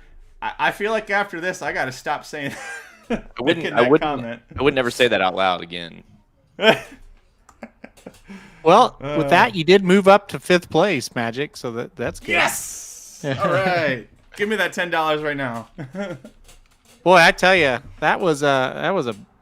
We've seen some efforts that just didn't even run hardly. So, Noted was another one of them. The first and second, the top 3 finishers were all like in that group of kind of top 4 early, but Noted just had nothing. I mean, Jared, you talked about it earlier, but when we were previewing it, that he's never had a bad turf effort. Like the Bourbon, he got shuffled back and still almost came up and won, and then he lost his debut, but not by much. And it's your debut, you're allowed to lose that one and be forgiven. So, well, that's the first, other than the last one, obviously, where he was running in the Breeders' Cup Juvenile. That was the first time where he just simply had no kick whatsoever. Right. Even like I say, even the ones he lost, he makes you make it a run. Like, you don't have, like, watching that race there, you're saying you're not worried about him not firing. You're just worried that he's got too much to do. And he had both. The other thing too is, like, he'd won that last race was at Gulfstream. So I mean, I don't really know if there's a lot of excuses. So I didn't see any. Just didn't fire.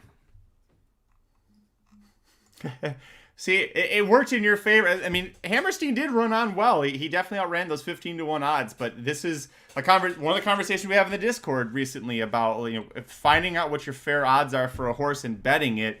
And Ed really liked Hammerstein, but at 15-1. And when it came down to 6-1, Ed said, "I'm getting the hell off of this." And then, 7-2.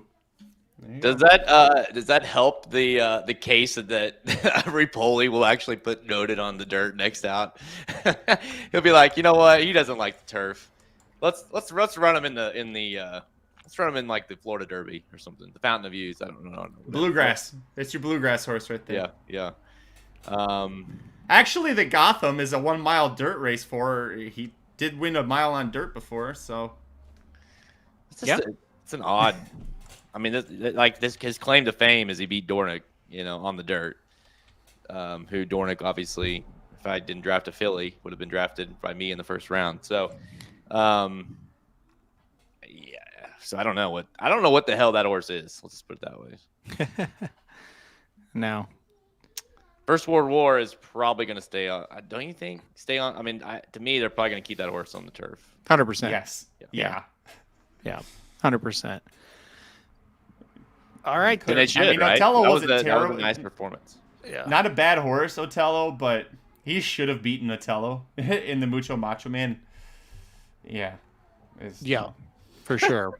You target like what is the American Turf Stakes? That's what you target with him. Big fan of the World Wars, Ivan. Rob saying the 8th race, which was Life's an Audible, was a half second faster than that one. So I would believe it. Visually, it looked a little better. Yeah. That was a fast race just overall. Like if you look at the fractions and the splits, everything was like 23.5 the whole way around in Life's an Audible race, and she still accelerated to get home the way she did. So she was. What did I text you, Aaron? She went 5 and 3 in that final 16th. Like she was smoking to get there. Yeah, she was. They're 6 minutes away here at Santa Anita. 1-9 on Nisos. He's never moved. Second choice is Wind Me Up at 11-1. So it's all the money on Nisos here. Let me see something. He has looks like 189,000 of 230,000 bet on the win. He has 136 of 145,000 bet on the show. So definite show plunger here. It's wild. How about those? Let's see. I'm gonna look at the exactas. The best. You can actually make 27-1 or 25-1 on Nisos winning if it ends up coming Ace of Clubs or Moonlit Sonata in second place there. So yeah, I actually think like the Nisos Scatify Exacta is $5 for $1. That's not horrible. If you like the 9, that's not too bad. So I know, Aaron, in the betting Bible originally you liked the 6-5 Exacta like Jared did, but you also played a little bit with the 6-9. Would you end up making that your bet here, especially with Nisos at 1-9? Yeah, I mean, if you're gonna bet it, I think that's what you try to do. You just put him on top, and you pick your horse in second. I would try the 9 for sure. I mean, you look at the betting probables here, and the 6-1 Exacta is very likely. I get that, but it's also paying $3. I don't know how low you want to go on it, but 6-9 Exacta pays $5. Ashley said he's trying to 8-6-8. Paying $9, so there are ways to spice up this thing where you get a little bit of money here for Nisos, but you're just gonna have to pick your second horse and play it straight. I'll pick the 9.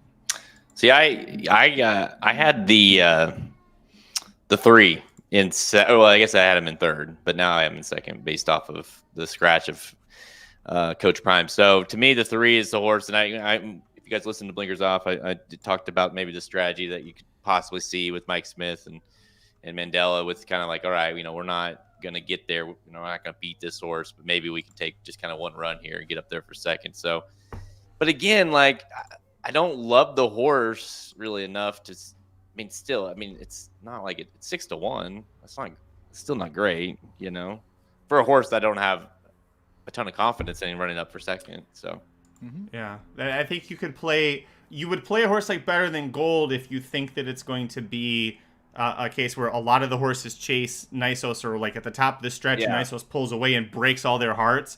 Better Than Gold from his last race is going to come fly, which, by the way, Better Than Gold did beat Imagination last time out. Yep. And Imagination doesn't look like a bad prospect for Bob Baffert. Yeah. And, one that we thought, really up until the entries came out might be in this race. And so, I think that's the case here is like, if you'd hope for I don't think there's any, I guess you never know, but I don't see a situation that Nisos is going to beat by this horse, but, considering Nisos beat him by about $1 million the first race, but, but I do think getting second, my problem is like what you'd like to do is be able to play, like, I'm going to play this, Nisos over the 3 and the 9, but the problem is you cut that in half to $3, and you just can't do that here. So you just kind of have to take a leap. If you're going to play it, you got to take a leap with one of those horses who you like in second, and almost approach it like, okay, listen, forget about Nisos. He's not even in the race because he's going to be in a different race in this one. So who do you think is going to finish first of the rest of this group? And that's, I think that's the way you approach it, because I think a lot of the jockeys in the race are going to approach it the same way. Yeah, I think you're right. I don't think this is the time that you're really going to go out there and beat him. That's for sure. I think you're definitely going to have to see a situation where you're just going to kind of have to take back and let him kind of do his own thing. the one thing that could happen and why I kind of like the 9, he did show a lot of early speed in that first race. And maybe, just maybe, he's kind of the one that gets out in front, like, and he's 3 in front, let's say, and Nysos is like, okay, that's my target, and they pass him late enough to where the 9 doesn't stop. That's kind of like my theory on it, you know? Because I'm with you guys, like, when horses just get collared at the top of the lane, that's where they kind of quit. My hope is, like, the 9 hangs on to the lead at least a tiny bit into the stretch. I mean, it could be wishful thinking, but that's kind of my hope, because I do think the 9 – because the second race for Nysos, really both races, he doesn't need the lead, right? Like, so I don't think he's just going to go out there and run that speed horse into submission. I think he will, if one's really flying, he'll kind of sit off just a bit, and maybe that horse that he sits off can hang on and beat the rest of them. That's kind of my hope. I definitely would try to wind me up here. That horse, his debut was nice. His second race was good. He lost to Muth, but it was a good looking. And then he did not look good in the Breeders' Cup, and he did not look good in the Low South Futurity. And Baffert kind of said he's here because they're still trying to figure him out. And so it's not a horse that I would want to play underneath at a 3-1 exacta under Nysos, even with JJ. Yep, I agree. Turn Jessica off there. Sweet. A little loud. Let's see. Let's take a look at the chat. We got 0 minutes to post here for the Robert B. Lewis. I know Sylvia and JL were like in the 9 Scatify. I'm gonna roll with Aaron's 6-9 exacta. We haven't had a 6-9 exacta cash on the show in a long time. It'd be nice to have that happen. Yeah. It's paying $6 now. I mean, it's worth a shot. Yeah. Pedlo's alive to 2 different horses in the. He's alive to the 3 Otello in the pick 6, not to Fierceness there. I'm not sure. Do they ever post the pick 6 will pays? I know that there's one guy on Twitter that does it for Santa Anita, but like he prints the ticket off and takes a picture and shows it. Pick 6 will pays. I don't know why that sounds like why. Maybe you guys know, maybe you don't. Why is it we can get the will pays to end every other sequence, but pick 6 we can't get it? Is it because of the 5 of 6 payouts? I don't know the answer. I don't know. Oh. Maybe Gulfstream will show it up there. 20 minutes to post for the Southwest, 21 minutes to post for the Holy Bull. Please don't be horse racing today. Don't do that. We're gonna have to. You know what we'll do is like the 2 of you. One of you pick Oaklawn, one of you pick Gulfstream, and you just at the same time tell us what's happening. Oh God. Let's just pray that doesn't happen. That would be such a joke. Do not give me Oaklawn. Oh man. Well, we might finally be going to the gate. Boy, they have really looped around today, haven't they? All these tracks. Yeah. By the way, speaking of Santa Anita, 1-5 on Nysos. He just clicked up. He's playable now.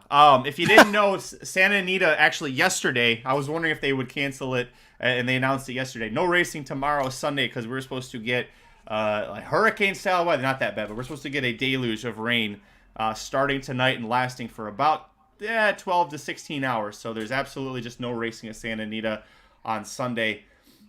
Pick 6, this race starts here. Race 5 is up to almost $150,000 if you want to play the pick 6. Probably a few people are going to just single Nysos here and try to move on.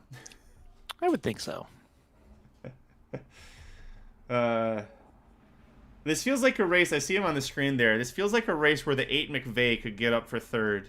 Yeah. As a maiden. It just sheriff horses, when they're supposed to do something big, I feel like it's lately, not counting Zenyatta, they don't really pop when they're supposed to do something big. When you go, that horse has got no chance. Like, at 20-1, he came up and hit the trifecta. Yeah. I mean, you're definitely right. It does seem kind of weird sometimes how that happens, but he's an odd duck, the sheriff's man and the sheriff horse. Very, very odd ducks, those horses. That Honor AP, everybody was nuts about that horse, and just it never materialized, like kind of like you said there. He's always like it's hard to ever really seriously consider drafting a Sheriff's horse in the fantasy league, because if the horse isn't 110% in Sheriff size, he's not going to run it. So from the horse's perspective, that's fine. From our perspective, it's like, okay, you got honor AP, and you're going to just sit on him and sit on him and sit on him. 375 workouts, no races. Yeah.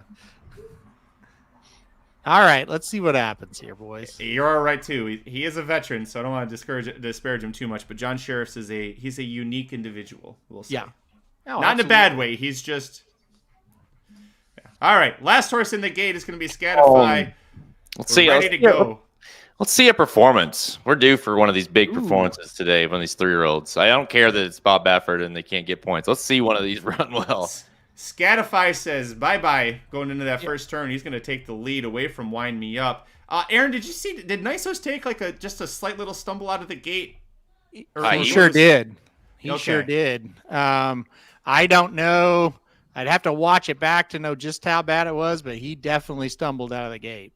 He recovered nicely. He's sitting right where we thought he would probably end up here, and he's got his stablemate making sure Scatify doesn't get too elusive a lead, though I don't think Scatify knows that he's there.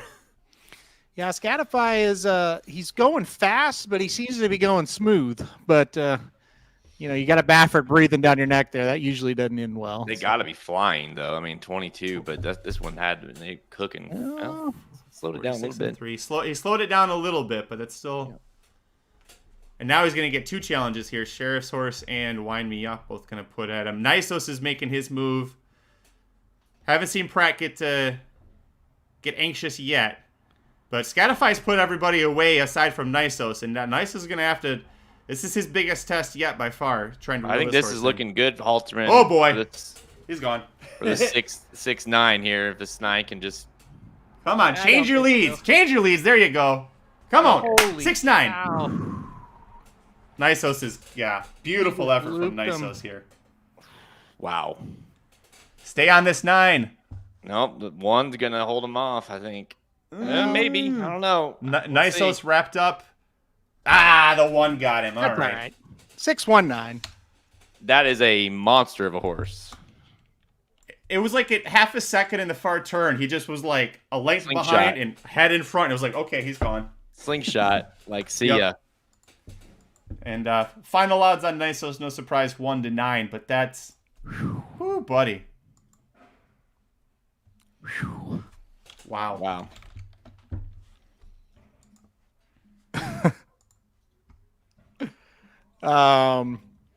If you wanted to win the Derby this year, you need to be very thankful that horse cannot run in the Kentucky Derby. Good Lord. If I owned that horse, I'd be sitting there going, did I make the right decision? Yeah. Because, man, he's something. I mean, he's a monster. You're right. Like, I blinked, and I was like, he was gone. Yeah, because if you scan up and you're watching like Scatify, who kind of started to get away from him a minute, and you're like, okay, Magic's like, yeah, it's gonna be a big test, and then you look back, it's like, oh, he's already ahead, so I don't think so. By the time I finished speaking, he was already bet by. And guys, he's got that running style that's gonna be really tough to beat, because a lot of those elite horses, you worry about speed duels because they're usually fat. This horse will do whatever that jockey tells him to do. Good luck. I mean, way to go, Churchill Downs, for keeping this monster away from your grounds. I mean, wow. That's wow. I like the Rocky reference. Very nice. So Rodney, he had 4 singles after getting First World War home there, and he's still alive. He just needs Fierceness to bring it home. He's going to hit the pick 5 coast to coast for a $4 ticket. So. Oh. Oof. All right, so not fantasy. Derby points. Rob was asking, does anybody get points? Scatify is going to get a 2010. 5 for 3rd? McVeigh is going to get 3 for 4th, and Moonlit Sonata 1 for 5th. Yeah, so there you go. There's 9 points. Prime example. Top 2 points in that are off the board. And if Coach Prime would have ran in it, probably would have been the top 3. So, man, that was something. That was special. Tommy, I got to ask, what did you want? What else would you like to see that if that didn't impress you? Yeah. I'm genuinely curious. Like, what in your opinion, what would you have liked to see him do? Because he's not a need the lead type. He's not a Pharaoh where like you put him on the front end and he just like goes and goes and goes and goes. Like he had to do a little bit of work there. Now once he was asked to do a little bit of work, he blew their doors off. And by the way, that last 16th or so was completely wrapped up. Like Pratt was just sitting there holding him back, saying, "Don't try any harder and hurt yourself." Yeah, that was super good. Super good effort. He just looks very professional. It's not just necessarily how. It's not necessarily for me. It's not necessarily. I mean, yeah, he does look like. It's impressive visually, but like the way he's doing it is very smooth. It's very professional. It's very mature. Like he just feels like a horse that kind of knows what he's doing. And a lot of times with these Bob Baffert horses, they might be like, "Wow, that's a great horse," but you get sometimes they can be speed oriented a little more than others, and sometimes can hamper them. Well, like you said, Alterman, he's got that versatility in him to where look, he didn't break that great. He got put back a little ways in that race, and it didn't really matter at all. Mm-hmm. Yeah, no, exactly right. And he reminds me. Just that slingshot on the turn, that you just don't see that all that often, the way they can make up that ground in just a second, and that was really something. That was really, really something. So he's going to be very good. Now, look, I said it before the race today on our show, Magic. I said the mile is absolutely just perfect for him. Now, when he stretches out, does he have that kind of brilliance? Who knows? But I don't see anybody that can beat him where he's going to be running, out there. No way. Yeah, it's like the way that he just kind of swept past horses and was ready to finish. I mean, he finished well, but he was ready to just go and go and go. We still don't know what as far as what he beat. There were a bunch of maidens. Wind Me Up he got second, but he was a far distance second. Yeah. So the next race is that much more important. Somebody asked Ed asked how much was he in the sale. His final sale price was $550,000 as a 2-year-old. So from Baffert standards, that's kind of middle of the road. Yeah. And look, he didn't beat anybody, right? But how could he have beaten anybody? There wasn't anybody in the race. So he just did what he had to do. I mean, you win by 100, you're going to say he didn't beat anybody. You win by 1, he didn't beat anybody. There was nobody he could beat that. So I'm not real worried about that one. Obviously there's going to be bigger challenges, but this was very good. That would be kind of a funny if like Saudi was like, listen, we'll run a race here in May. It's like all of them are Bob Baffert horses. Be great. It would be great. Because I'm with you. I don't know. I don't know where it went now. Someone said it, but it's like if you don't like Bob Baffert, I mean, and I think everyone on this channel is kind of in that boat where we're like, but it's like, dude, this is ridiculous. What's going on with Churchill? It's just so overdone. It's almost like we compared it to like a bully. Where it's just it's like, oh wait, you've done your ban and you've served your time, and then it's like, oh, you're getting ready to leave the prison and get released to the world, and they're like, no, hang on a second, actually no, we're gonna do it one more year. And you're just like, what do you mean? Jared's explaining it right now. The 2-year ban, I don't think any of us are saying maybe it was a little egregious, but it was a 2-year ban. It's the fact that they like doubled down on it and just kept arbitrarily saying, no, we're going to keep going. So he sued you to try and get it back. That's kind of America. That's how it works. Like, look, listen, you don't get to be pissy about it. Stop. Everybody stop. Listen. If they would have banned him at the very beginning, like they banned Pete Rose, I wouldn't care. They had the chance to set the rules, and they set the rules, and then they changed the rules. That's where the problem comes in. Yes, he's a cheater. Yes, they did a great job banning him. Yes, I supported him. It was over. That's where it is. It's not. And people have confused this all week, and I don't get it. we don't like Bob Baffert. We think he should have been punished. Yeah. You set the rules and then you changed the rules. That's not right. Yeah, I mean, it again, like it's. I'm completely with you, Halterman, on that one. Like that's a good way to put it. Because it's like, yeah, if he would have been banned, like permanently out of the game, great.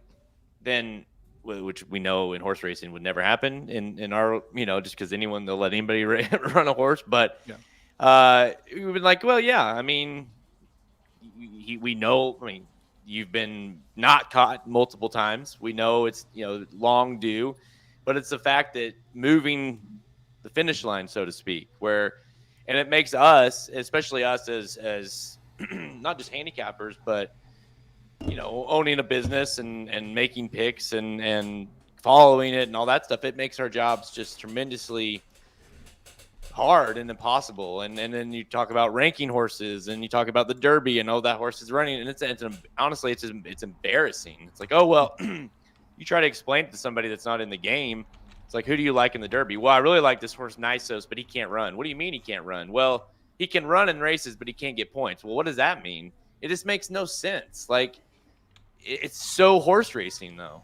It's so horse racing. It's like if the Chiefs got in trouble for something and they could still play the AFC West games, but they could not play games against the AFC North, and they couldn't play against the NFC East. They could play the AFC South. It's like, it's nuts. And then it's like, well, even if they win all the playoff games, they cannot go to the Super Bowl. It's like, come on. Like, I mean, but that's more of a horse racing problem than what we're talking about with Baffert. I mean, because everybody's got their own rules, so it's crazy. But yeah, I mean, end of the day, Ash said he should be tested daily. Well, do it. Like I'm not against it, but what I am against, no matter if it's Baffert or anybody, you set rules and then you change rules. You can't. I mean, it's wrong. I'm sorry. Well, like Kevin says, we only had a governing body for the sport. Maybe our commissioner, after Fierceness wins the Holy Bull, will have something to do about that. It looks like, let's see, we got 5 minutes to post at Oaklawn, 6 minutes to post at Gulfstream. Let's go talk about Oaklawn first, because we all are big on Fierceness in that race. And Padlo says if Otello wins the Holy Bull, he's going to be naked on I-35. So fair warning to everybody out there on that one. But let's talk about the Holy Bull, the Southwest Stakes, where it looks incredibly sloppy out there, and kind of as expected, even without the scratch of Maycox Bay. Carbone is the favorite right now, 2-1, but you're getting 5-2 on Winstock, a Bob Baffert trainee shipped out there. 9-2, and then also 9-2 on Otto the Conqueror. Liberal Arts at 3-1. That's a short price on a horse that was 8-1 on the morning line, Aaron. Yeah, for sure. He's taking a big hit. I think it's all Team Shoddy and Davey money, honestly, on this horse. So it is surprising. I think they see the dirt or the slop form and they get excited about it. And look, I mean, you're trying to search for things here. They're all pretty even, so you're trying to search for things, ways to bet horses. And look, that slop form is pretty good for Liberal Arts. And by the way, I do think the Southwest is going to run maybe 3-4 minutes before the Holy Bull, because they're like headed towards the gate at Oaklawn. As far as they just ended the post parade and now they're galloping over towards the gate, so that's good. Look, pick your poison is how I would describe this. You got 11 of them. They all look pretty similar. It's at a quirky track in the slop. So good luck, everyone, with this one. This is going to be wild. Well, I have Carbone on top, and that is I am going to bet him as long as he stays around this price here. We'll see if he dips a little bit, but he's undefeated. I like the fact that he stretched out to a mile and had a very impressive win there. And a mile and 16th, I don't think it's an issue for him. I don't think the mud will be much of an issue for him based off of his breeding. And the way the Asmussen horses have been kind of running today, we saw Skelly run extremely well earlier with Ricardo aboard. It's nice to see, after their breakup, it's nice to see Asmussen and Santana back together and doing good things again on the racetrack. Jared, who was your top pick in here? Was it also Carbone?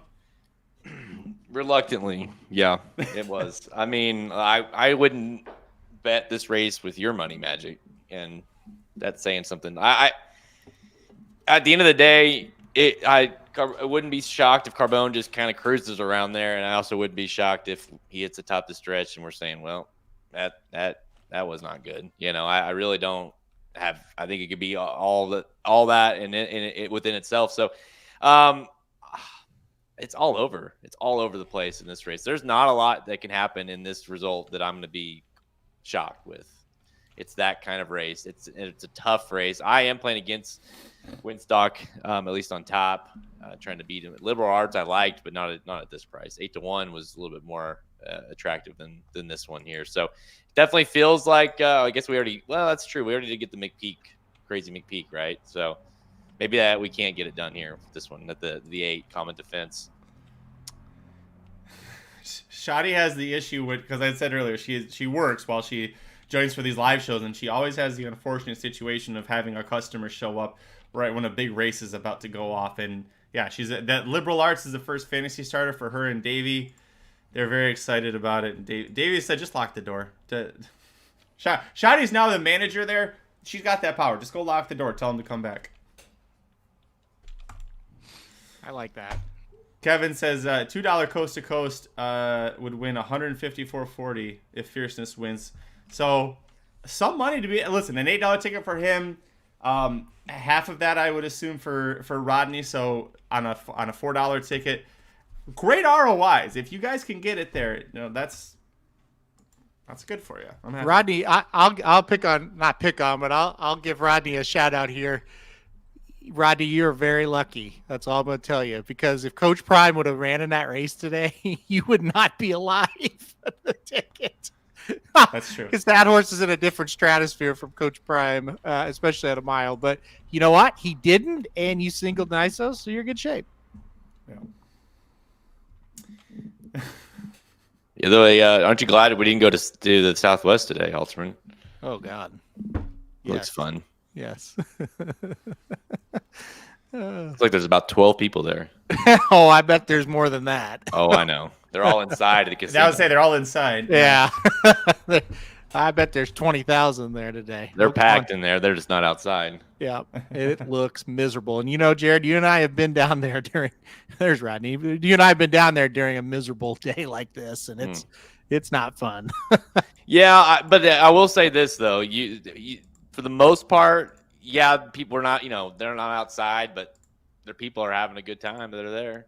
Oh, hell yeah. I mean, there's, they're all in, if you haven't been to Oaklawn, you can see like the windows there, and there's just a ton of seating inside there, and this is pandemonium. Oh yeah. So like you say, like it doesn't look like anyone's there, but they're there.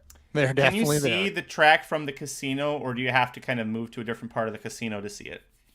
You gotta come out of the casino. You can't see the track from the casino. There's TVs, but you can't actually like sit in the casino and see the track. No. Oh, well, over at Gulfstream, they're on the track. A $10 win bet on Fierceness returns $12. So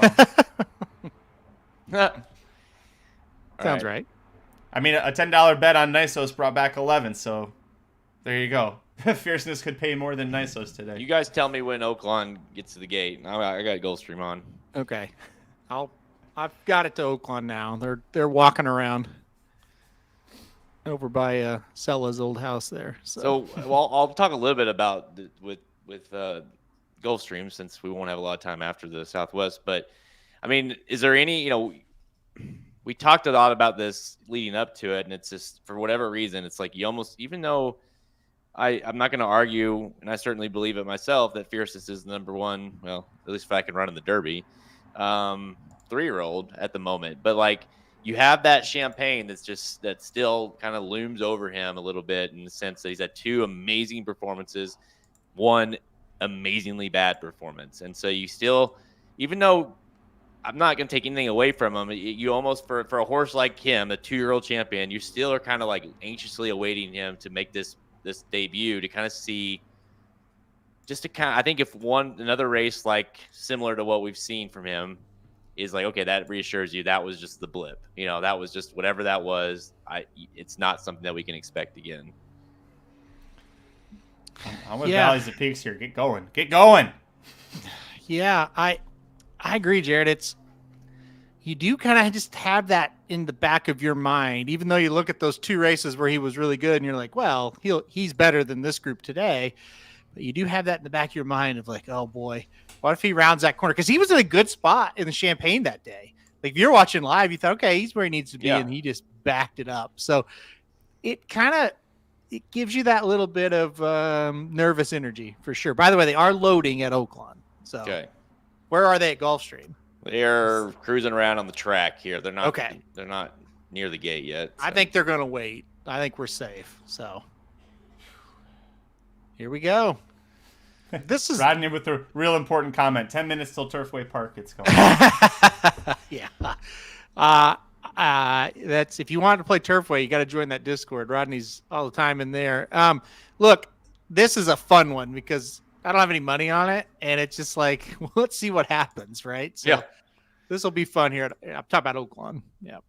This is you talked about the casino there. It's equivalent to just going in and playing a slot machine or something. This race here. Yeah. Pretty much. Well, I got my $10 in hoping for sevens, so it really is like a slot machine. Last one in is going to be Awesome Road, who scratched out of the Leonida Stakes at Turfway Park last night to show up here. And he doesn't want to go in the gate. He said, I'd rather run on synthetic than go in this muddy slop. But yeah, he's being a handful. Come on, get in there. Gulfstream's doing us a favor. Come on. All right, he's in. Everybody else is well behaved. They're off. Seemed like everybody broke well. Carbone is going to be 9-5, and he and Auto the Conqueror are going to be 1-2 going in there. A little surprised that that Ricardo didn't go harder to try and get that lead here, but me too. Winstock you expected to be forwardly placed as well. He's right behind them. Totally forgot Winstock was in the race. 23.5, the opener there. They're not flying. Yeah, they're not. Odo has that's a lot to prove for him here as well. I mean, no excuses in the race if you like the 4. 5 wants to go, but just doesn't have one room to run. The 2 Asmussen horses say, "Get out of here, Baffert." But you can tell the 5 has run, just not liking where he's at in the middle of his horses. Is that just Steele sitting there in third? Yeah. Oh boy. Winstock's done.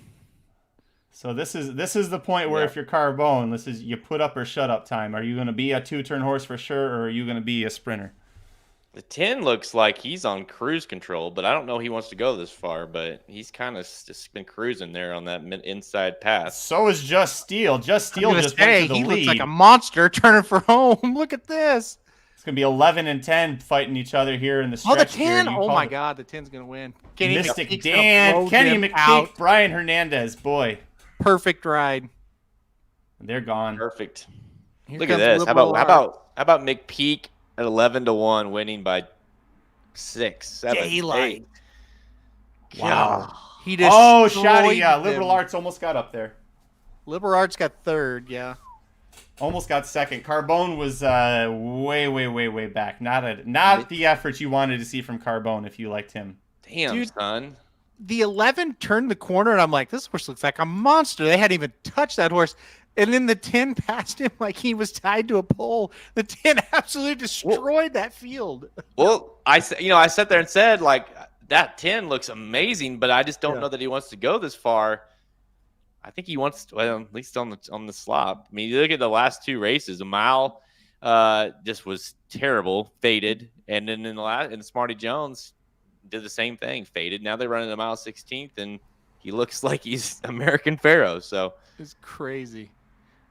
They're turning for home, and I'm like, oh my God, I had the 11 on top like most of the day, or most of the time I was handicapped, and I changed it. And then I was like, okay, that's why I changed it, because he can't win. that is so. I mean, like I can't.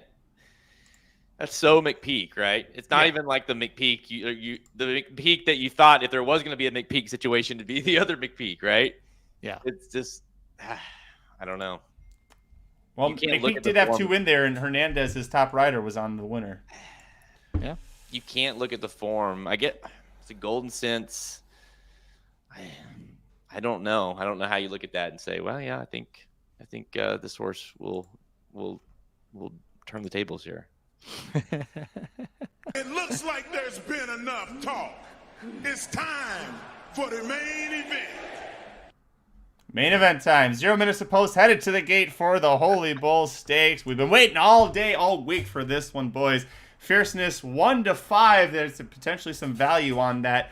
I know we like the 7-3 cold exacted with Otello, the Mucho Macho Man winner, in second here. I'm very excited about this one. We saw Nisos earlier just a few minutes ago at Santa Anita completely romp. Jared, are we going to see a very similar dominating performance from Fierceness here? I mean, I think so. I think Otello is the clear threat at 5-1. I expect him to run well, but I just don't think they're in the same ballpark as Fierceness. Aaron, do you agree? Yeah. I normally I'd sit there and go, boy, I don't know. Fierceness better run big here because Nisos just showed himself. But then I thought, no, we don't have to worry about that till the Preakness. So Fierceness just needs to win. His main challenger can't run in the race. So just win. I did hear today from one of my connections there, Gulfstream, that Saez said he thinks Otello is going to beat Fierceness. okay. I said, all right, well, I hope, as I said, that's great because I hope he runs well enough to finish second to my 7. So, Here we go. All right. We're waiting on C Streak, the New Jersey bred gelding, to get in the gate. We're all set. Good luck to everybody playing. come on, let's do it. Fierceness. They're off. Fierceness, not the best break. He riding the shit out of him early. Got squeezed a little bit. No, he's Good. yeah. Gross. Johnny's not going to let him sit back there, though. He's going to ride him up 3-4 wide here. Lord. Oh boy, now he's pulling on him. Meanwhile, Hades on the rail with Paco, undefeated Florida bred, stretching out for the first Oh time. boy, oh boy. You had to know Hades was going to try and do something here with old Paco ball aboard. Yeah, you finally settled him a little bit. They went. I mean, that time can't be right, is it? 25. Timing issues at Gulfstream must be a day ending in Y. He has settled way down compared to how he was at the beginning. So Yeah. He was excited to run as we were to watch him. All right, he's going to be 3 wide, and it looks like he's got a share of the lead with Inveigled, the Indiana bred, and Irad Ortiz Jr. Irad's still mad that he gave up that he rode the wrong Rapoli in the Breeders' Cup. All right, here comes Fierceness. C-Streak's all out to try and follow him here, but unless this one is a monster we didn't know about, Fierceness just had no excuse from here. the one that says, I don't think so. I'm going to go try to get you here. Let's see what happens. He still is just kind of cruising on Fierceness, but Is the 3 alive? You back there somewhere. There he is. How about the 6? Domestic How product. about Fierceness and Fierceness? Hades still banging heads off the top of the turn. Hades has still got the lead. How about the 6? Fierceness. Uh-oh. Uh-oh. wow. Put Uh-oh. away. Bye-bye. 1-6-7. Wow. Your final. Hades, still undefeated, stretches out successfully. The Florida bred now 3 for 3. Wow. Paco ball. It worked out for him. So, that was a total disaster. The whole Fierceness train has That was a derailed. total disaster for Fierceness from the start. He looked bad. Valleys to Peaks called it right before they went off. So Hades is going to shock the world. Got the job done. He did it. I mean, real talk though, like what? We've seen 2 very, very bad performances and 2 very, very. I mean, what is Fierceness? What is his deal? I mean, what? I get that he, like, you're right, Halterman, but that was I mean, come on, like, you can't finish even second in that race. I mean, like, he got headed and he gave up. Yeah. And yeah, that's I don't know. We mentioned it on the show, like maybe he doesn't have any heart, and he gets tested a little bit, he kind of gives it up, but because the 2 wins, he just kind of ran, gate to wire, never really tested. But yeah, and that's just it. Like it's one thing, Sylvia, like if if the wins he had were like narrow wins, but he kind of held on. But like this is a horse that's like looks like the next coming of a superstar in the wins, and in the losses looks like just a bum, like you said. Like that's that's so wild about him. That was beyond bad. And here's the deal. It's a bad day for fantasy horses. I don't want to sit here and disrespect the winner, and I see a lot of people had that horse and said it before the race. They bet that horse. So that great job. That's a great pick. Fantastic job. But it's kind of like Jared said, if the 1 and the 6 separate, say 4 or 5 lengths from everybody, well, then you're like, well, shit, the 1 just ran fantastic. But that's not really what happened. I mean, the 1 did run fantastic, but Fierceness was just awful in this race. And like Jared said, when he just couldn't get by that 1, he just quit. I mean, totally fell apart. Well, so we saw it the 25-second first quarter. Well, that can't be right. And then they went 50 and a half. That might have just been a super slow race. Tariq, I've been putting you up each time, man. Good job. Good job on that one. I literally just said it. But I don't know how that time could be right, but maybe it is. Like that seems 50 for the half seems made up. But wow. He was wide, he didn't break all that well, but if he was anything like his debut win or the Breeders' Cup win, he should have dusted those horses. Yeah, I think that's kind of the thing. Man, I thought they got him calmed down, and I thought he was in real good shape. And then, man, he spit it up. And I want to watch this race back again because at one point looked like he was kind of starting to back up, and then here he comes again. So it's wild.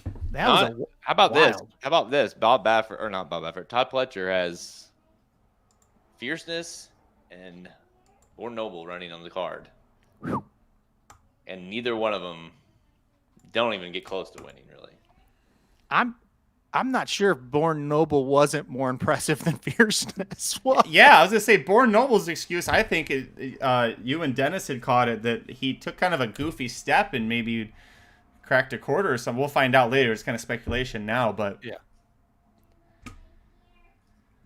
Jose from oh Jesus, Isla Margarita. Jose might tell it down in Venezuela has been a big fan of ours for the live shows, and that sounds like based off his comments, he had Hades as well. Yeah, you had Hades here 9-1. Congratulations, man. He commented before as well that he was going to bet Hades, so that's yeah, man. I'm telling you that was a really good pick and a really good performance. Because again, I really thought he was kind of going backwards, and you look up and he's going back again. Again, you need to watch the replay. You just don't really know until you see it again. But man, I told you guys Thursday, or told Jared Thursday, I'm done being surprised by a horse race. So I'm not going to say I'm surprised. This happens all the time, but that was really bad from Fierceness. And again, I think to your point, Jared, if he gets second, if he just battles, it's like, well, shit, he just got beat. Well, it's whatever, but he just quit. And that's a sign. I mean,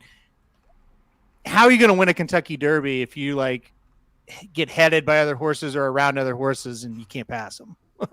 That's going to be tough. So, I mean, because you can at least, and I don't like the excuse, but you could at least made the excuse if it's like, oh, well, he was his first start back as a 3-year-old and ran into kind of a buzzsaw there with that one that just freaked out or whatever. But when you look at the final time and you look at the lack of heart, I guess, for lack of a better word, in that stretch, it's really like good horses. That's, again, I keep saying the same thing. That's what makes him a wildly frustrating horse, because good horses don't run that bad. Pick 5 pays 4,300, 47.90. But I was not getting to Frankie's Empire. Hades, I made a slight case for Hades on the morning show today, but I I was all over Fierceness there. That's crazy.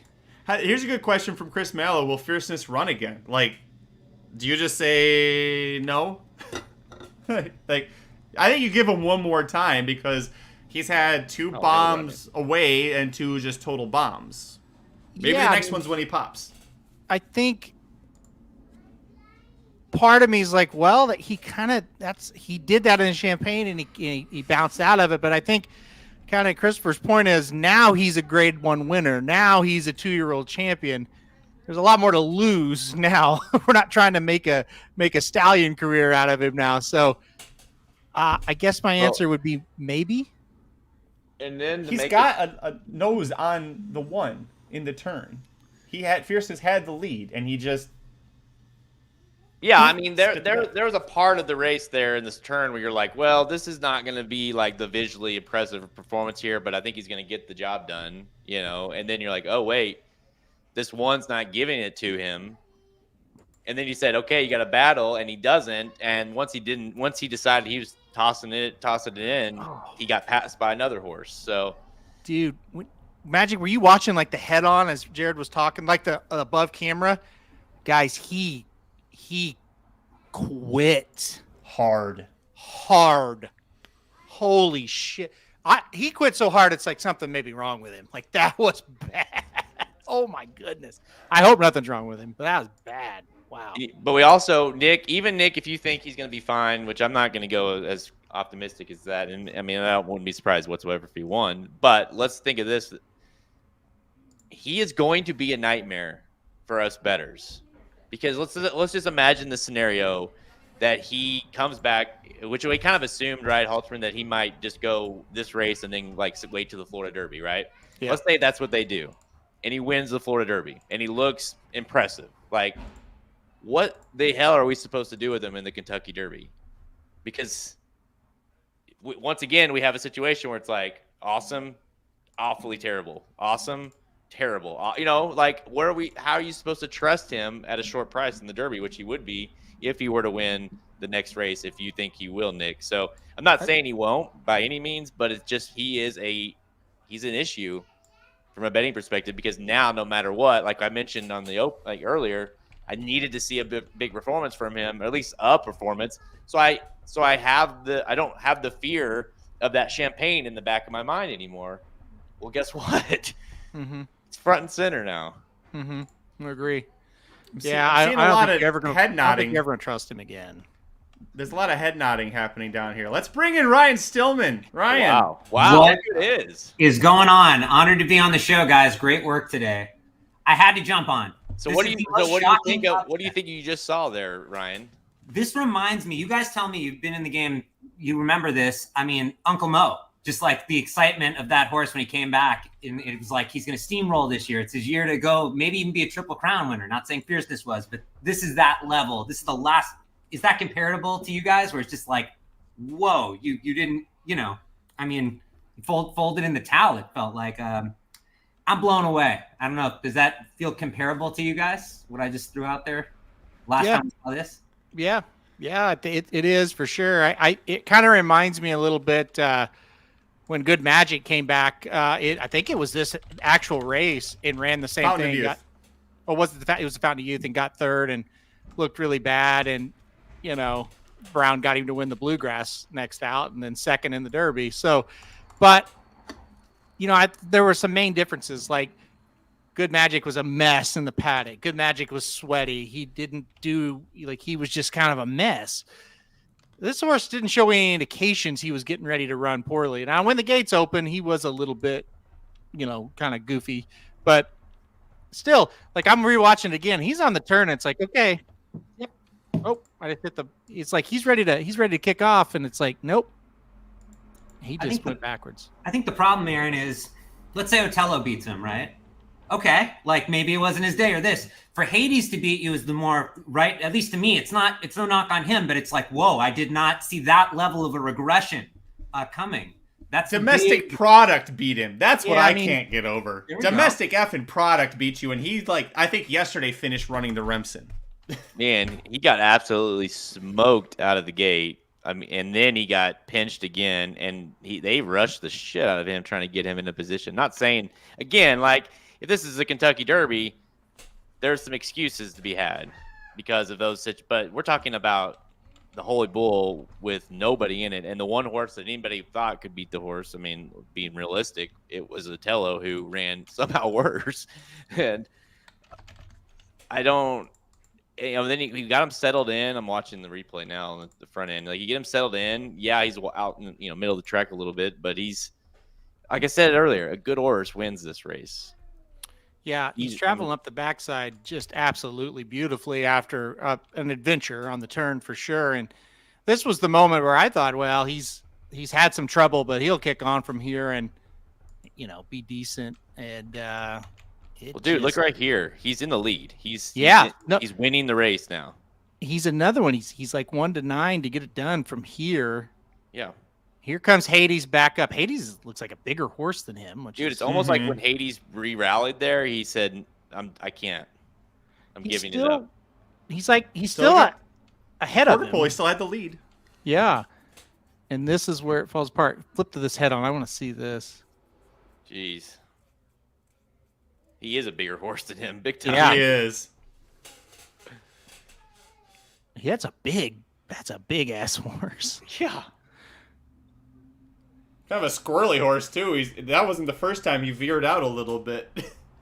Yeah, he was all over the track a little bit there. But let's give credit where credit's due, right? Hades won the race. Yeah, absolutely. He has not lost a race. Let's put that out there as well. He won his debut. He ran a restricted race at Gulfstream, won by 8 last time out, and then here he is, the Florida bred, winning the Florida race. The Holy Bull. So, I mean, he's obviously a good one. He's a good horse. Here's the thing. First off, hats off to Hades, and that's not what I meant earlier, by the way, when I'm saying if Otello. It's just the shock of like, oh my gosh, no one I think saw this drawing up the way it played out, at least that I'm aware of, like reading everything I could getting there. So no, and to be clear, I'm not sitting here like backtracking saying, well, no, that's a pretty good horse. I'm meaning like, he at least deserves credit to win when he won the race.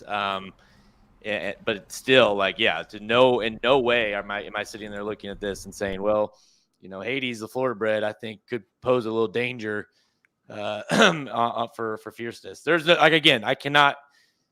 There's 0.0% reasons why he should have lost that race against that field. Again, like I said, if this was the Kentucky Derby, if this is the Florida Derby, if it's there's like, okay, there's some good horses in there, and there was some he didn't have it today, but you got to win that race, dude. I really think every year the Derby has a story that you just kind of, if you're aware of the storyline, you cash. Like, and I'll give you a good example. 2015 with Pharaoh. That was the year of Bob Baffert, and it was between him and Dortmund. And if you knew, the question was, which is the Bob Baffert horse to go with, right? And it was like, if you were on Pharaoh, you were going to cash. It's really easy in retrospect, but being around in that time, that was sort of the question you had to answer to crack that. And I felt like coming into this race, the real question was which Pletcher is the Pletcher to beat. Pletcher just seems loaded, guys. I just have to be honest. Locked could have been his second or third best horse here. So Fierceness, you figure it out. With the way this played out today, it really starts to swing open this big question because at the second, at least, Cox is up questionable if he has a big horse. It's starting to feel like Asmussen's in the driver's seat, guys, with Hall of Fame and Track Phantom. And, I know it didn't go well for Carbone. That's not what I'm saying. But I think we're just sort of figuring out the storyline, the code to crack. Do you toss this? And I think we're all just a little puzzled. That's my take on where we're left today instead of some clarity. Yeah, I think the big thing you kind of left with here on the first Saturday in February, and I want to make that we're 2 months away from even the major preps, right? But you're sitting here and you're going, okay, who's the number one Kentucky Derby horse? Do you guys tell me, like, how are you supposed to put in a normal year? Nisos exits today way ahead of everybody else. Now you look at it like, is Track Phantom the number one horse for the Kentucky Derby right now? And in 2 weeks, are we still saying that? Because Hall of Fame and like 6 other good horses are targeting that race. I think we're in for a wild ride because King Kong is not going to be around to save us when Pletchers fell apart. And, so King Kong reference. Anybody got that square check? That was but dude, Halterman, I don't know about you. This past week ranking, it may be a little easier for you because you at least have a rank like an active list for the rankings, but trying to put together an NTRA top 10 for the 3-year-olds, it was brutal because you're just like, well, I guess I'd put that one in. And by the way, the list got worse today, because you made a point, Brian, where with the Pletchers, and I totally agree. And I honestly thought going into today, because there was a lot of chatter, and it's not just chatter like fans, like the actual Pletcher barn kind of thinking, well, is it Noble? I think he might be the best one over Fierceness. And they both run today, and they both look like shit. And so you're sitting there going into today thinking, okay, well, at least I'm going to get an answer probably of which Pletcher of those two I kind of like more, which one I'm going to lean towards a little bit. And instead we leave the day going, is it either one? I have no idea. Yeah, and I think it's weird with this horse, Fierceness. I don't know what you do, because if you draw a line under the race he lost prior to this, you're like, okay, that's what you do. A horse gets an audible. But he lost in such a completely different way than he even lost that race. You can't even go, oh, it's this thing that is consistently costing him races. So now it's like you just said, Jared, it's like a complete cluster F on, and when do I bet this horse? Can anyone reasonably say right now with complete confidence, I can leave him off all my tickets in the Derby? Almost you have to play him just because you don't know if he'll show up that day at this second. Yeah. It's tough. Hopefully, as we steamroll towards Louisville, though, it does start to sift and sort itself out. It does. I'm sure Churchill right now, the situation with Nisos, it is just so glaringly, it is poetic justice if you're following it in a certain way. So, you look at that rate. By the way, can you guys think of a horse that has that, as far as like quality races, the big races, like as one, like, can you think of a horse that's had the ups and downs as Fierceness has as his first 4 starts of his career? I mean, it's hard to kind of come up with that. This is a horse, by the way, that's like on debut wins by 12, wins by 11, loses the next race by 20 lengths, wins the next one by 6.5. which was the Breeders' Cup Grade 1, and then loses today by, I don't know what 6 or something. I don't know what he lost by. But point of that is, like, we're not talking, oh, he got nosed out of that one. And, this is a all or nothing type horse. And it's wildly frustrating to back that horse. Yeah. I'm trying to rack my brains as you were talking. I never remember one this inconsistent. No. Not this early on. Not like, usually with the Pletcher, especially, you get to this 3-year-old 2 to 3. You're like, okay, he'll keep them good for a little while, and then they maybe fizzle or get hurt or whatever. But this level, you don't used to seeing the Pletchers be so all or nothing. Mm-hmm. It's funny because at this minute now, there's 2 camps of people with this horse. The ones who think he's potentially a Triple Crown level. I'm not saying it, but I'm saying where he's a Triple Crown race winner, not the Triple Crown, right? He's a Derby winner, a Preakness winner. Those people are convinced. And the other people are like, he's spotty. And both sides are right at this second, in the sense of, if he runs that race he wins in the Juvenile in one of the Triple Crown races, he's got as good a chance as any horse. But if he runs this, he's not even hitting the board, possibly. It's absolutely insanity. This one is the real glaring one to me, because again, you're a young horse. You didn't show up for a race as a 2-year-old in the slop. It was kind of like, well, I get it. Like, you came back and ran so good. It's like, yeah, it happens, right? But when you start doing it consistently, that's when you're like, well, he's just not that good, right? Like, part of being a good horse is being a consistent horse and a horse that you can count on. Yep. You look at Nisos' 3 starts, he certainly hasn't had anything close to that, right? So if you're going to try to compare the two, it's night and day to me. Even if you're like, well, Fierceness still is running the better races. Well, sure, he does it 1 out of 2 or 1 out of 3 times. Big deal. Nisos is running it every time. So it's a huge problem. I wouldn't exactly just jump off of him yet fully, but at the same time, you can't really trust him anymore. And you're just going to have to take it as who he is. And he's almost just like I threw him on there to be a saver on tickets now, right? Like that's him. Like you can't single him. You can't do that kind of thing. He's even more of a wild card. No matter what he does, well, really, no matter what he does, I'll even go there in the next race. He's maybe more of a wild card than Tampa Trice was last year. Yeah. Tampa Trice, you knew what was going to happen. He was going to drop out and make a run.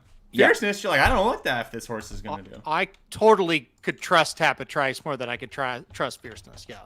Here's the big problem. Which is insane, by the way. Well, I just want to say, here's the problem for Pletcher. Like, let's take Born Noble, for example, guys. Today, if you were, I like Born Noble, he lost. I'm not even making an excuse, but you could say that horse was green. He's weird. Like, did he take a step? There's things that maybe you can correct there. I'm not saying he will. I don't even know what you need to fix on this horse. Like, sometimes there's goofiness, and you're like, I really don't know. I don't know what you do to go back to the drawing board and make him consistent. Aaron, you're shaking your head on that too, right? Yeah. I think with Born Noble, he kind of took a weird step. Like I said, he's just kind of a funky horse. You felt like, he got beat, but he kind of did some things to beat himself. Where here, it's just like, hey, I just got to the top of the lane and said, I don't think so. I'm not doing that. I don't know how you get one to not do that. So, Wow. Let me ask you guys, though, something, just like as a fan now. Okay, so we got Fierceness. Fine. Today's top effort is nice, so I think that's undebatable of the Derby preps. What do you consider the second best Derby prep, though? Is it Hades or is it? How dare you? How dare you put us on the spot with that question? Okay, fine. I don't think it's debatable. It is. It's Hades. I don't think so. You're going with Mystic Dan? He won by the length of the stretch. I think if you're just like, who's the best horse to come out of these today, I think it's him. Yeah. The debate is Hades. The slop. I'm not sure about the off track. I feel like he's going to bounce on a fast track.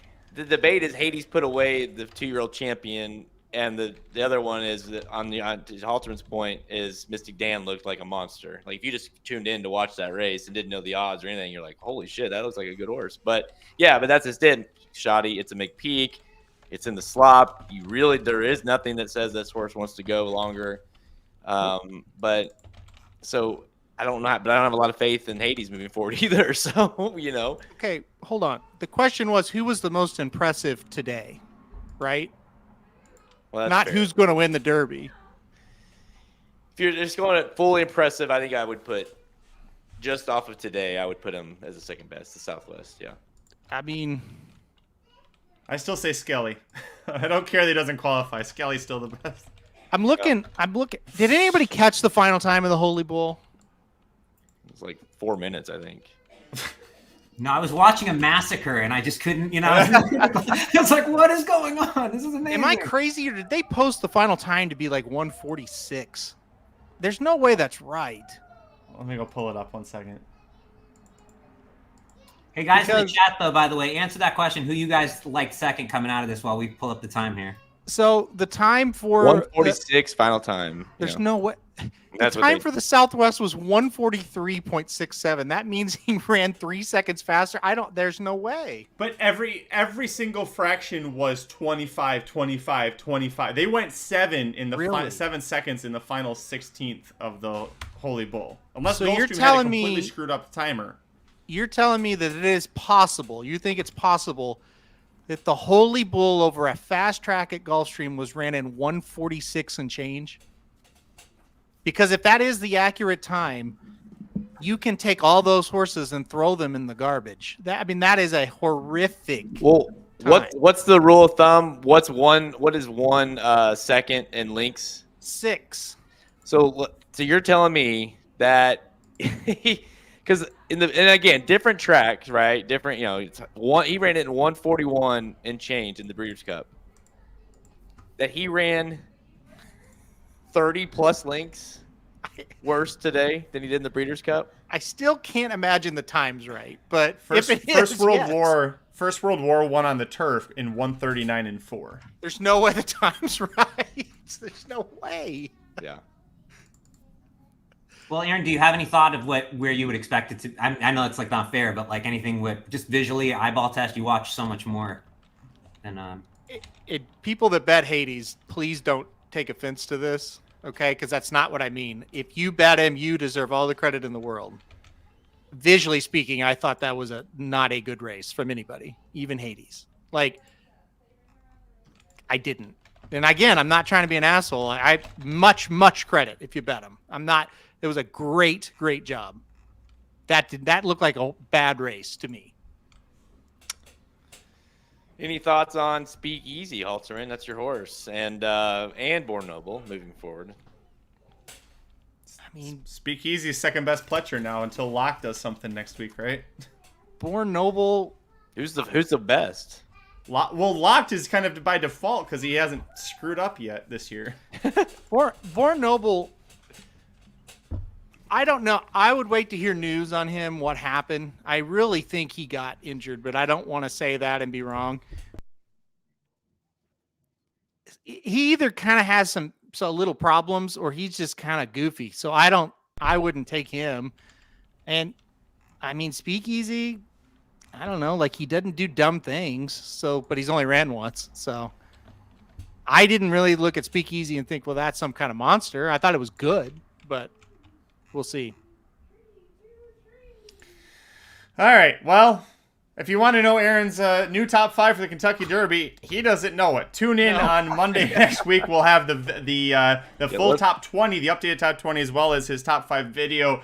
Aaron, you're going to have plenty to talk about from a news perspective as well. So make sure you, if you haven't yet, like this video, subscribe to youtube.com/Racing Dudes. We'll also have, I'm sure, plenty of movement and discussion for the Fantasy League moving forward as well. Thank you, everybody who joined us for this. It's been a fun 2.5 hours. Thanks to Aaron and Jared for being on with me. Ryan, thanks for coming on to talk about things at the end. You always have insightful, thought-provoking questions, so we appreciate that. We appreciate each and every one of you. We'll see you, it's going to be 2 weeks. We'll see you in 2 weeks because it's going to be a Risen Star Day. I'm sure we'll be live for that one as well. But for the entire Racing Dudes team, thanks so much, everybody. We'll see you next time. See you guys. Son, I'm just going to tell you this one time. Yes, sir. You want to keep working here. Stay off the drugs.